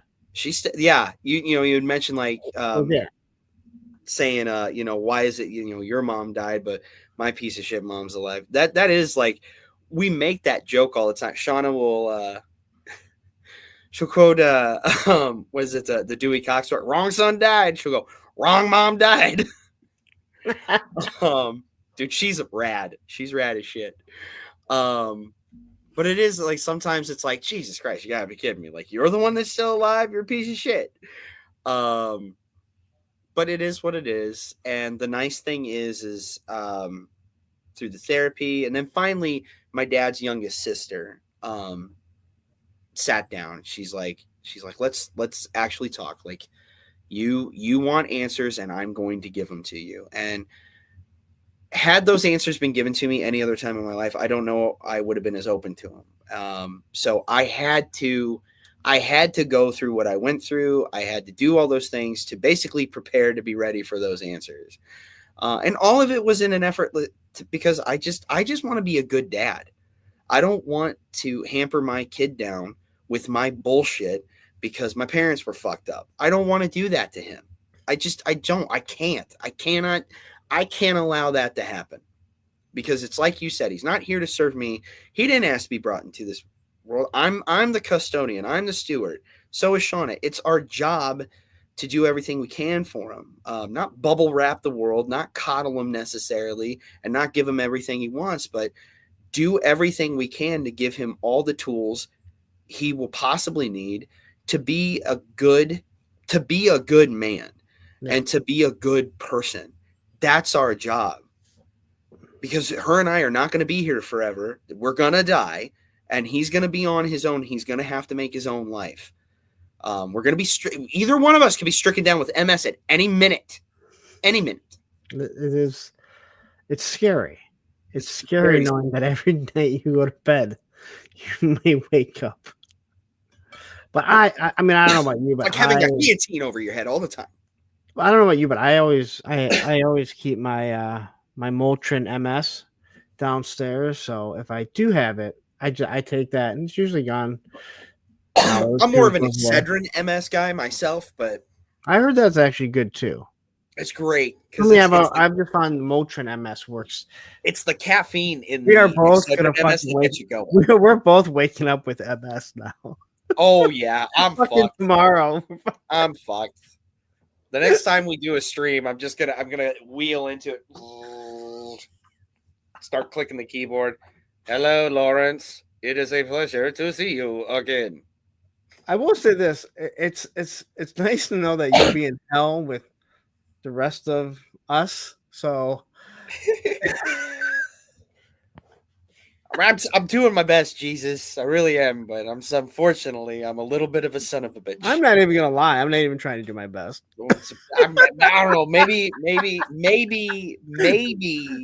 my good works will maybe land all Oh, of us at least in purgatory. We'll so see. Spec, one of my co-hosts on Circle of Jerks, he says MS gummies were great. Oh yeah, it's a natural solution, really. It's God's solution to it. Oh boy. But no, I ended up finding a good measure. I found I'm in a place now, and yeah, I still joke about Susan on the podcast because it's fucking funny. It's just It's it's a huge part of your life. it's a huge part of my life. But not only that, I mean, it's most of the shit we're talking about is shit from the fucking 80s. During the 80s, I was being traumatized. So, and I'm sorry, comedy, in my opinion, because I did used to do stand up here and there in my 20s, and I can't do that now. I'm a dad, I'm busy. This podcast is the closest thing I get to do to doing stand up. I get to, it's not a huge giant arena of people, because that's what I wanted to do as a kid. I wanted to be a fucking comedian, and it just didn't happen. And that's fine. But this is my way to be funny, to unpack my trauma in a humorous way. And it has helped some people, even during the earnest days when I was going through some shit and I started ramping back up to like becoming a better person. Like we had people reach out and reach out to me directly. Like, thanks for sharing that. Like it really, it's nice to hear somebody else went through these things and like, I can be better too. And I've had it here and there on yesterdays where like people have like reached out and like said, first of all, fucking hilarious, but goddamn, you went through some shit, and it's nice to hear that. It makes me feel less alone, and you're doing it in a funny way that I can at least laugh about it and work through it. And that they the joke on the show all the time is like, we're gonna get Derek better. We're gonna get Derek better, even if it takes 8 seasons. We're gonna get Derek better. And the thing is, I am fucking better, man. I don't want to talk to Susan. I don't want to have a relationship with her. Because that ship has sailed. That is a bridge too far. But I don't wish her any ill will. And honestly, man, I'm at a point now. I feel You don't sorry. wish her to wake up with MS tomorrow. I wouldn't even wish MS on my damn stepmother.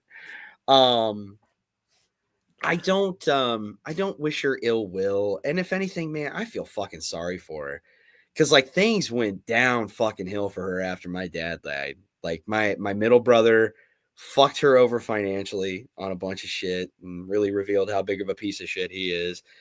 The youngest one only sees her when he needs something.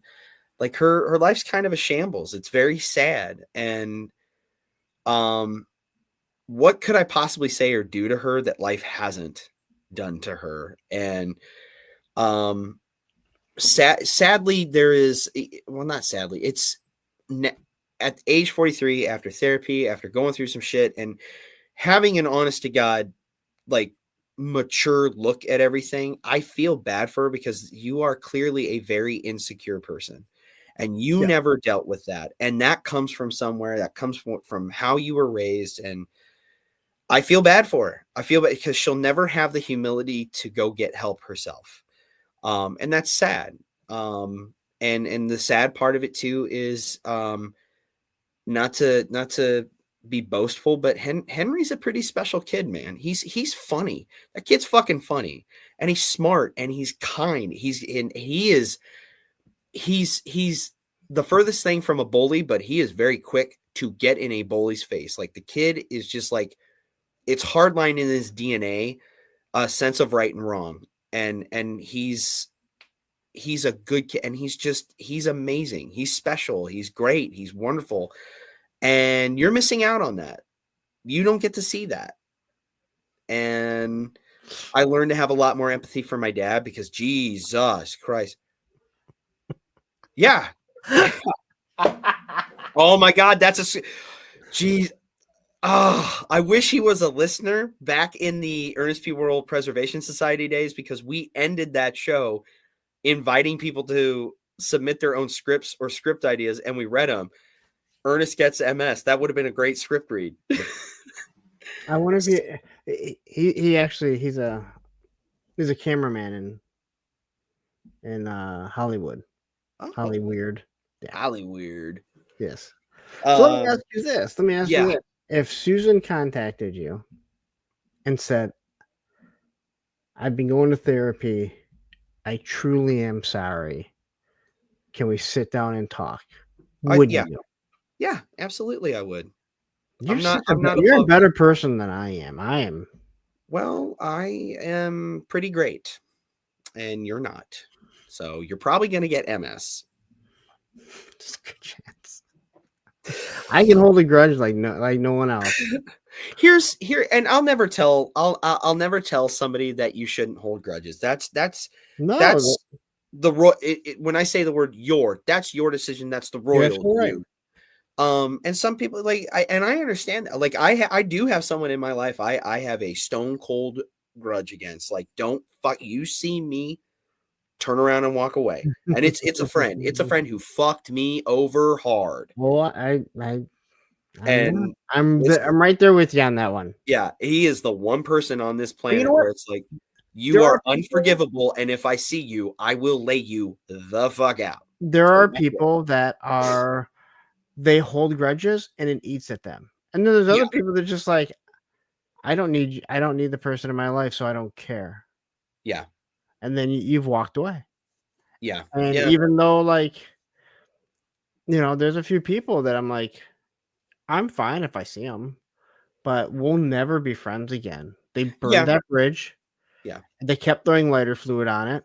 Then they yeah, went and got some gasoline. Unfortunately, it didn't explode in their face, but yeah, whatever. And it's just one of those things where it's like, hey, you had the chance to apologize. Now, would yeah, I have forgiven you? Probably not. But you had the chance and you chose not to find out. yeah, But then again, I'm not the most forgiving person, and I so maybe they just already figured like, well, you already said you're not going to. But I can say for myself, when I got older, like in my mid-20s, I reached out to a bunch of people that I was a complete fucking dick to during high school, and just yeah, said, hey, I gotta say I'm sorry. The way I treated you, it was wrong. Things I said, I don't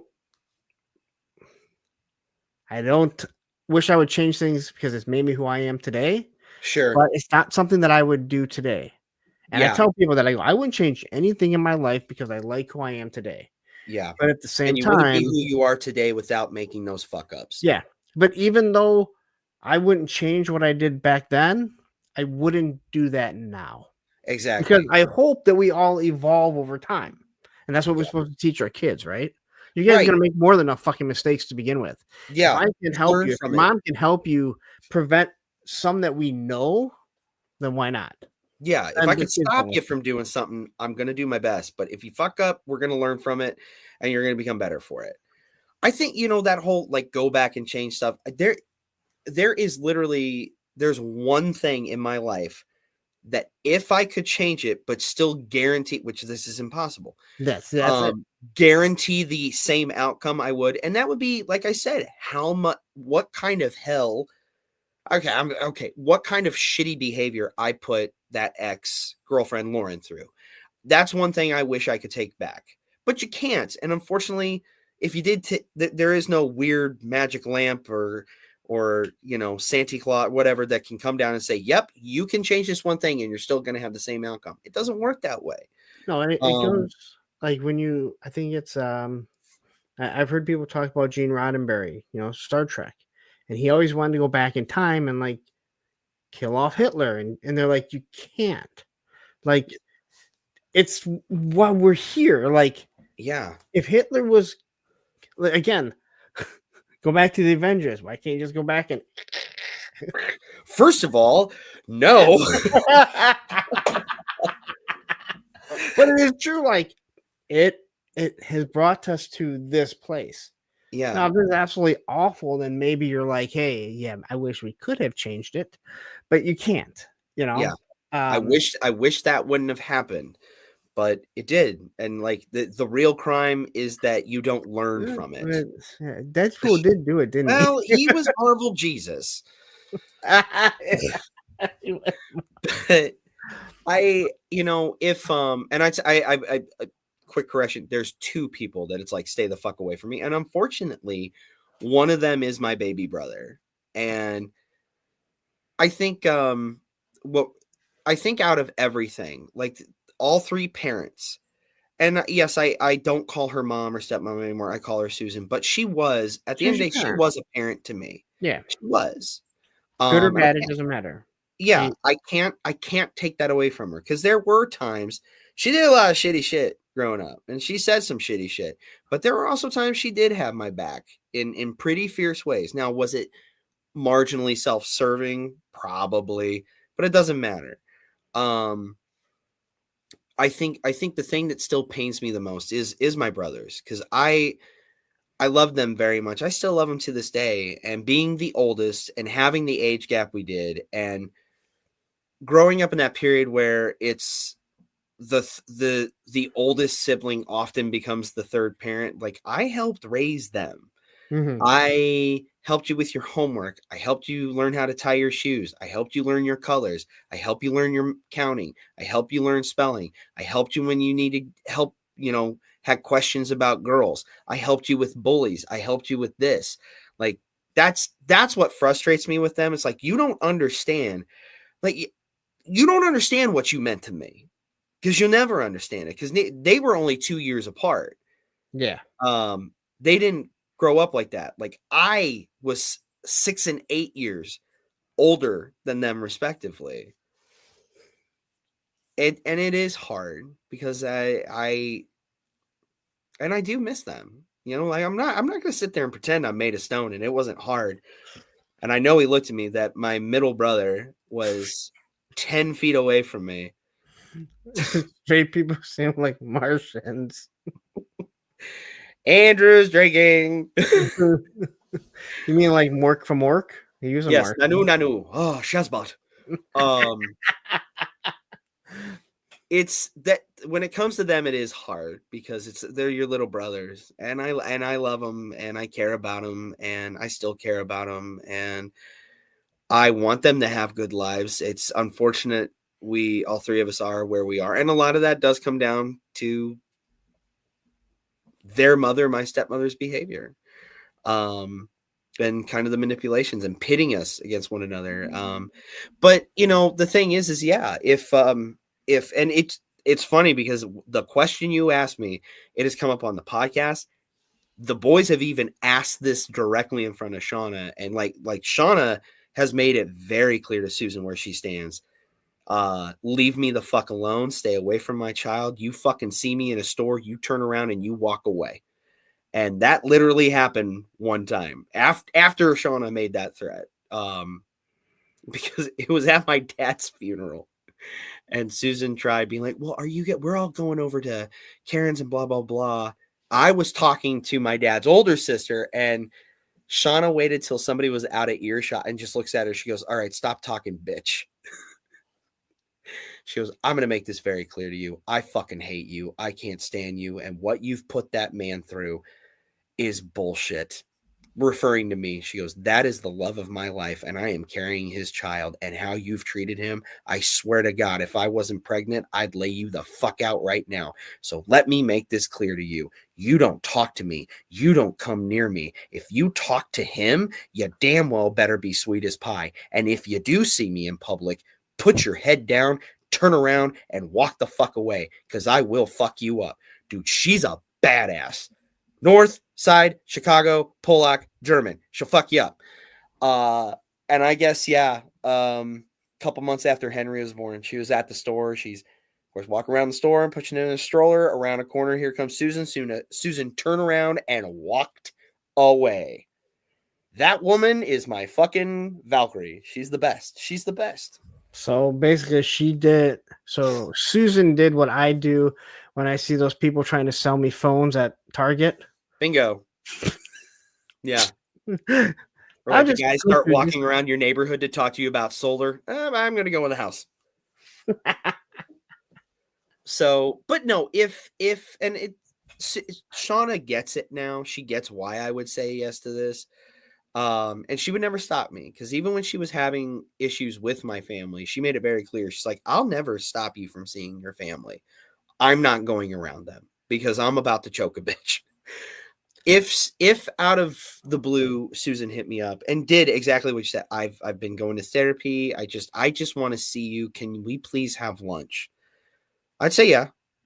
I'd say yeah, and I'd meet her. And I would be polite, I would be kind. And even if things did start to go sideways and it became very clear it was a trap or she was going to start acting like I'm taking accountability, and then all of a sudden it's like, yeah, but I'd let her go for a second, and then I'd be like, look, this ain't gonna work. I wish you all the best. I think you need to stick with therapy, and I hope it goes well, and I hope you find what you're looking for. I'd even pick up the tab, and then I'd walk away. I'd give it a shot, but bear in mind that giving somebody you a don't shot, feel like you don't feel like that would ever happen, though. she doesn't have the humility in her to do that. She doesn't. She No, and I fully get it because I feel the same. Like, there's certain people like their characteristic. Yeah. You know, She's way too arrogant to ever do something like way too much pride in her, which is unfortunate because it probably would take a huge weight off her shoulders. There would be no going back to having a relationship. They're just what she would definitely never meet my son. But I have enough humanity in me, I guess, to at least sit down with somebody. I'll hear what you have to say. Yeah. Especially if your goal is to say, I'm sorry, and I'm sorry I hurt you. I just want to say that because I want to lead a better life and I need to make up for this. Great. Doesn't mean we're going to have a friendship. Doesn't mean we're going to have a relationship, but I can at least do you the kindness of listening to you. Yeah. So. And I know, like I said, when I reached out to those people, I may even said, like, if you don't want to accept my apology, that's okay. But it's something I need to do for myself. Yeah. Because again, you didn't do anything to me. Yeah. I did stuff to you. And if you don't want to accept it, I fully understand. Exactly. But at the same time, I hope you don't think I'm the same person from at that time would have been like 10 years ago or 15 years ago. Right. Yeah. I've had my apology tours. I get it, man. Yeah. I do. I do. Like sometimes you feel like you need to. There's other people that I'm like, no, you wronged me. And so I don't. I got some people that's like, nope, you earned my wrath. And if they felt the need to apologize to me, then it's like, good. That's what you need to do. That's fine. Yeah. Doesn't mean I'm gonna accept it because I'm truly one of those people. It's like, I've seen your characteristic. You've shown everyone, and I know who you are. I know who you are, and that's fine. Hopefully you are changing, but I'm not going to be your guinea pig. Yeah. I'm not going to be the one that gets burnt again. Yeah. Yeah. No. And sometimes you got to do that. If anything, it's self-preservation. So yeah. Well, we're past 11:30, but I'm not ready to super bounce. We can find a natural end to this. Well, tell everyone what you have going on YouTube, on the YouTubes, on the social medias. Okay, I can do that. We kind of tell everyone what you collect, and then we can kind of wrap it up there because sure. You said 11:30. We're on. What I tell you, some people are like, I go like an hour and a half, and we go 4 hours. We're at 3 hours and 45 minutes. I have enough. I feel like there's so much more that we could talk about. I have enough self-awareness about me to be like, yeah, I better tell them 3.5 hours. Set the table. That way, if it goes a half hour, 45 minutes over, MS is the only end to this. This is how it ends, motherfucker. In for a penny, in for a pound. It's MS. That's how I'm going out. Where to find me? So no, I did put your links to your Instagram and your YouTube in the description. So if anyone wants to find out, because I haven't put it on screen.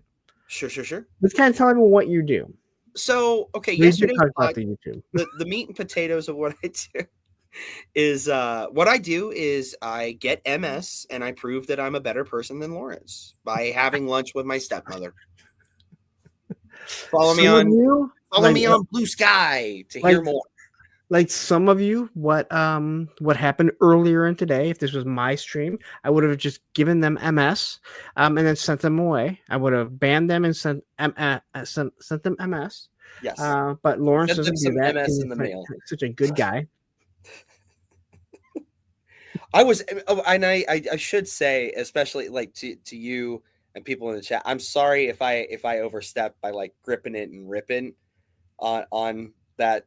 You are my guest. Okay. This was your time. Okay. I brought you on to talk about you, not to discuss something that somebody had an issue with somebody else.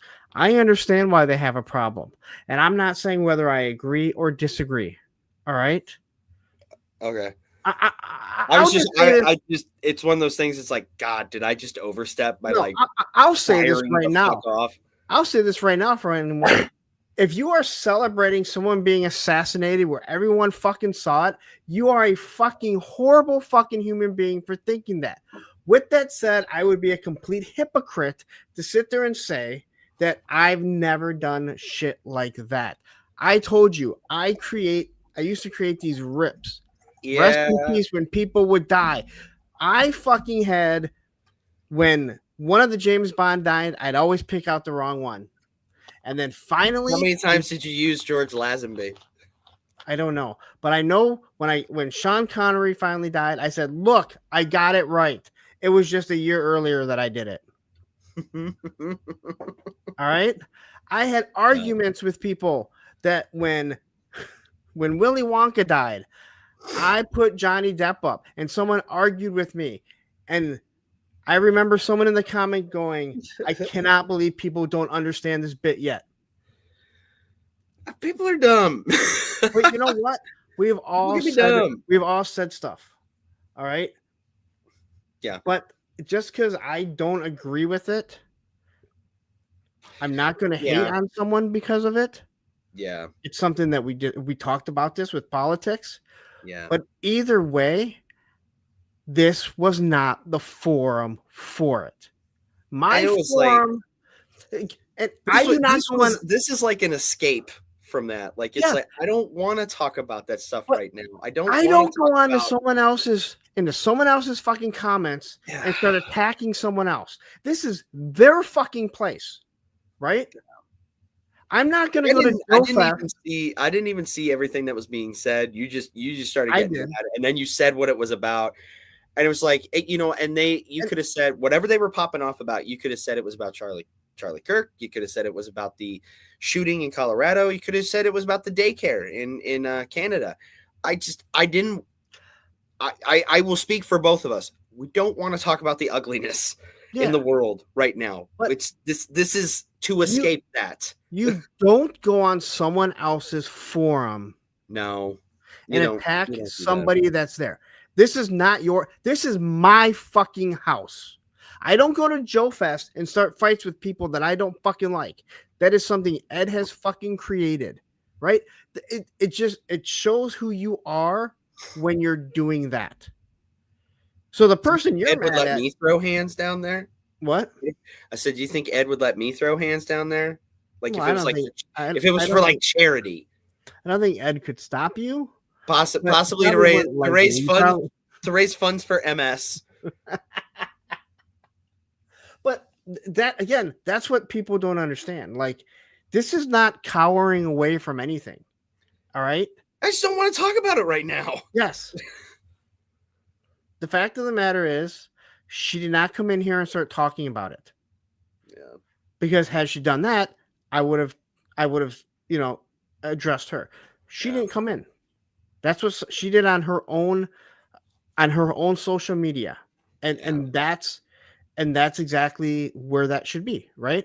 Now, there's a reason why I don't go on that and comment on it. Okay. I have difference of opinions. And again, I'm not telling you where I stand or where I don't stand. I'm just saying it doesn't belong there. And it surely does not belong on somebody else's fucking stream. And that's what so many people have a fucking problem with, is that they can't understand, like, I don't go on, like, you decided to walk into my fucking house and see someone you don't like.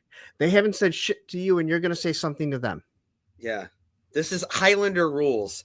Sacred ground, Highlander. You know what I mean? So like, just lay down your arms and just let's talk about some goddamn toys.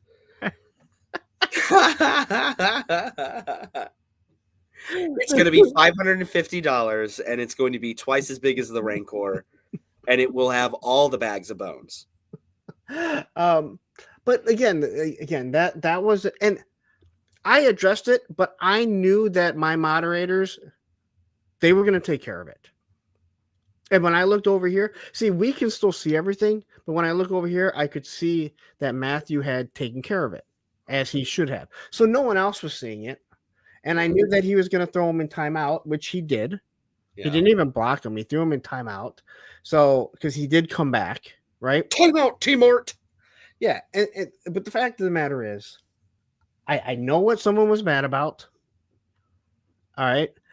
Yeah. Daredevil Dave, I know he wasn't happy, and he just said, I'm out. He didn't say anything. He fucking bolted. I'm assuming he's not leaving the channel. Like, he doesn't want, but he didn't want to be, and that's fine. Yeah. You know, that's perfectly fine. But it all comes down to, there's a time and a place for it. Yeah. You can start your own YouTube fucking channel, and you can go do your own fucking thing, man, and do what you want. Technically, you already have one, right? If you're here commenting, you have it. You know, but again, I don't have time for that. There's a reason why I don't talk politics. It There's sucks. a reason why I don't talk religion. I'll make jokes. I'll make quips about it. But where I stand politically is no one's fucking business. Oh yeah, there's right? Because we're seeing exactly what happens when you act a certain way. Yeah, Anyway. What the fuck did you ask me? I don't fucking know what my show is. Is that it? It's not about politics, right? It's not about politics. I mean, Reagan comes up a lot because we talk about, like, Reagan, you know, making it possible. I think that was Allison's favorite president, right? Reagan. Oh yeah. She is possibly going to pick a Reagan episode as a producer pick. Reaganomics. I think she's always messaging me like, I love Reaganomics. I love Reaganomics. Trickle it down like gravy. She messaged me and says it really bums her out that Bush 1 only got 1 term, didn't get 2, and that she's really upset that Jeb Bush also didn't get 2 terms. Sad. It's sad. No, as far as presidents coming up, Reagan comes up a lot because of the 80s, obviously, and his deregulation of the FCC, which made a lot of the 80s possible. For some reason, Jimmy Carter and his sexual escapades that don't exist, but boy, we made up a fun little story about it, comes up a lot. Outside of that, no, politics don't come up. But yesterday's podcast, it's a show I do with 2 of my best friends where we revisit nostalgic IPs and subject matters from the past. We'll talk about them, their origin, how they came about, the production behind it, some of the foibles, the legacy of it. And we cover a lot of different shit, like cartoons, toy lines, movies. We've done special episodes where it's, you know, top 10 famous cars from TV and movies. We did recently, I think for our 100th episode, we did a special episode called 1985, the year that made the 80s, just because that was such an iconic year for the 80s. That is kind of the 80s that you know and love. That's when it started. I disagree, but okay. Okay, wait, when do you think it started? No, but G.I. Joe started before 85. Okay. And the Tigers won the World Series in 84. Which I think is the same year that Beverly Hills Cop came out. Yes, it is. I only know that because it Detroit to Detroit. Well, yeah. What I mean by that, like a lot of the aesthetics that people associate with the 80s most of the time. Okay.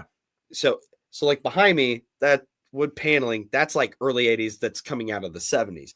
So like the neon, the Miami Vice of it all, the synth, the stereotypical 80s shit, I feel like a lot of that boom was 85. So we talked about that was a fun episode to do. But anyway, so like for example, this past Monday, Jesus, I don't even know what episode came out this Monday.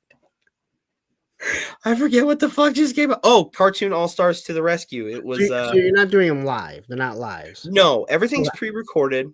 That's all pre-recorded.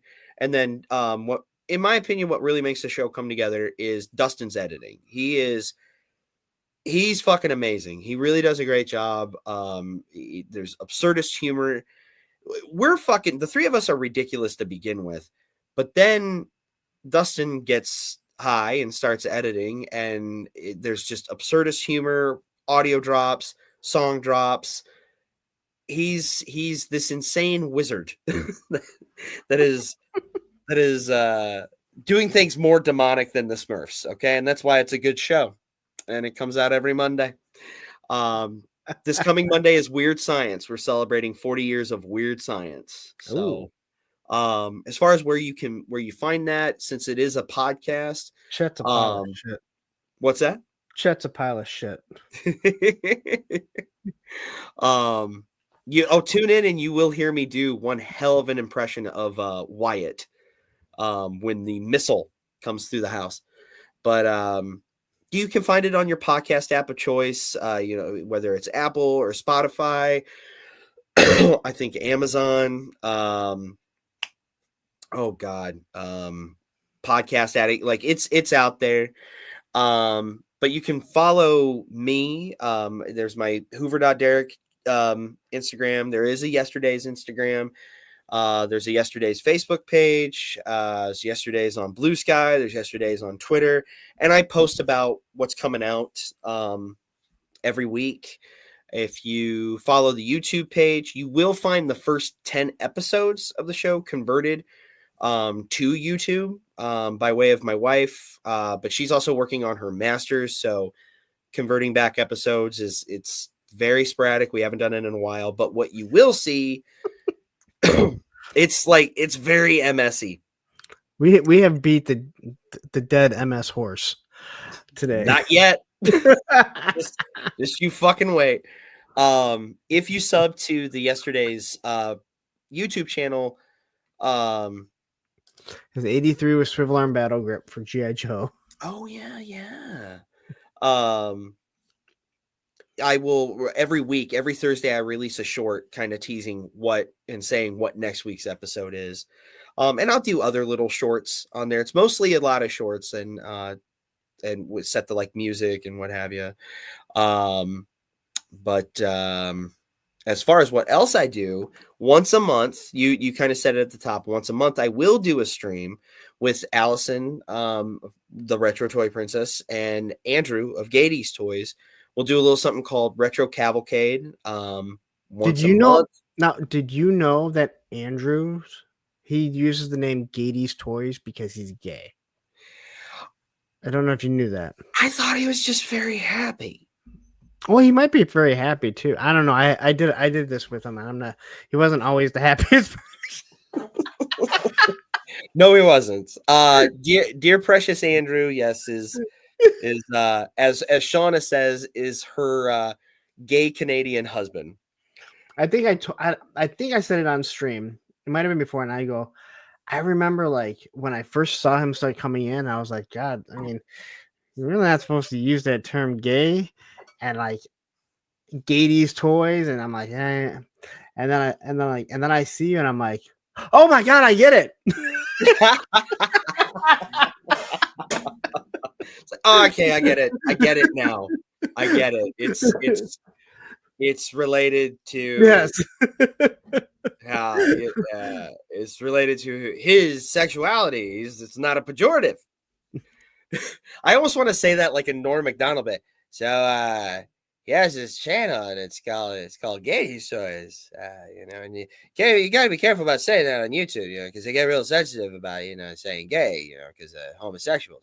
It turns out he is in fact a gay man. So that's why he calls it Gady's Toys. between the three of us, we are pretty fucking bitter and dark. Yeah. Yeah, I mean, I've had all three of you on now. A matter of fact, Allison was my first guest, and You have collected the whole set. Um, I got the whole You got whole the- 7-Eleven set. you got the whole goddamn set.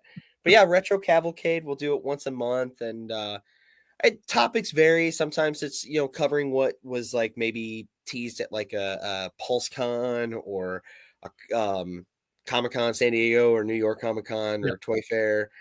Sometimes we'll just talk about like I think our August episode was just closed out summer. We kept it simple. It's like, hey, what was your favorite find this summer or haul this summer?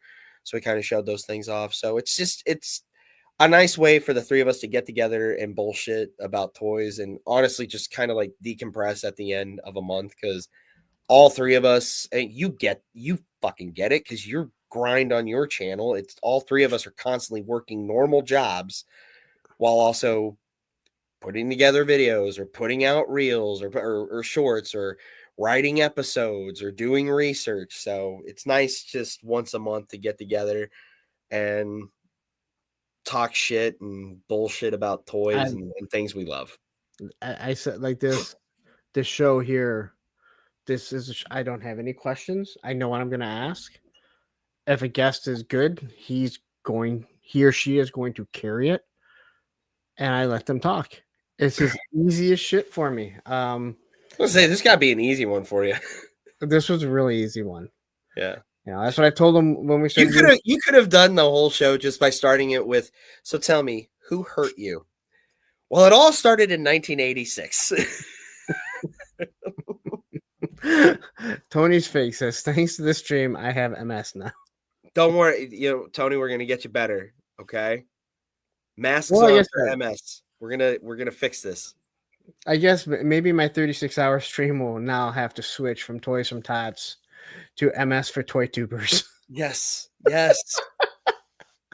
We're looking for a cure for MS. We will save them. Yeah, only for Toy Tubers, though. Because we have a special type of MS. Yeah. It's that damn internet's MS is what it is. What else what else we got? I don't know. That's my bullshit show. You know where to find me. Well, I think it's a perfect time to wrap it up. 4 hours. This might be the longest one. I feel like I could go on and on, other than I do have to sleep eventually. Yeah. I'm an hour behind you too, so it's after 1 a.m. for me. No, you're ahead of me. Well, yeah. Oh, I'm sorry. I'm behind you, Bucko. Like it just hit 12:08, and I'm like, okay, my buffer's still good. Like I can still get a decent sleep. You're an hour ahead of me. Any last questions? Anything any burning thing you want to know, sir, or anything of that nature? You know what? I think I have unpacked so much so far that I think we're good. I mean, I feel like I could continue to go down the road and ask you other things or just kind of bullshit. But again, I have to know my limits too. Yeah. Because no, it's like you said, if we don't watch it, it's gonna be like, hey man, I gotta like head to work in 5 minutes. Yeah, take a shower. Do you want me to switch to the phone? And I'll take you guys in the shower too. I'm gonna set the laptop on the back of the toilet. I can hear you. You won't see me, but keep talking to me. Why would I say you wouldn't see me? Well, I don't want to like get water on the floor. I gotta have the curtain closed. Ah, very true. Come on, man. Anyway, Jesus. Thank you so much. Seriously, this was great. Thank you for having me. This was, again, you just kind of you ran with it, like you took control, which is what I love. I got to give a few things. I didn't even have to hear Matthew constantly say that this isn't about you, Lawrence. He only said it, I believe, once. Spec wants to know, what if we wanted to see you? Well, I wasn't gonna plug my OnlyFans, but my handle on there is MS Boy. That's MS_BOI. And you can see my butthole. Spec wants to know, is MS passed on visually while nude? Only one way to find out, sport. All right, Derek, thank you so much. Thank you to every single one of you. Please go down there, hit subscribe, check out his Instagram, do all that good stuff. I mean, again, we Come don't have know. fun. Yes, because that's all we want to do, right? So, Hell yeah. all right, Derek, thank you very much. I'll talk Hell to yeah, you man. soon. Everyone else, you guys know where to find me. I'm always here. Have a great night.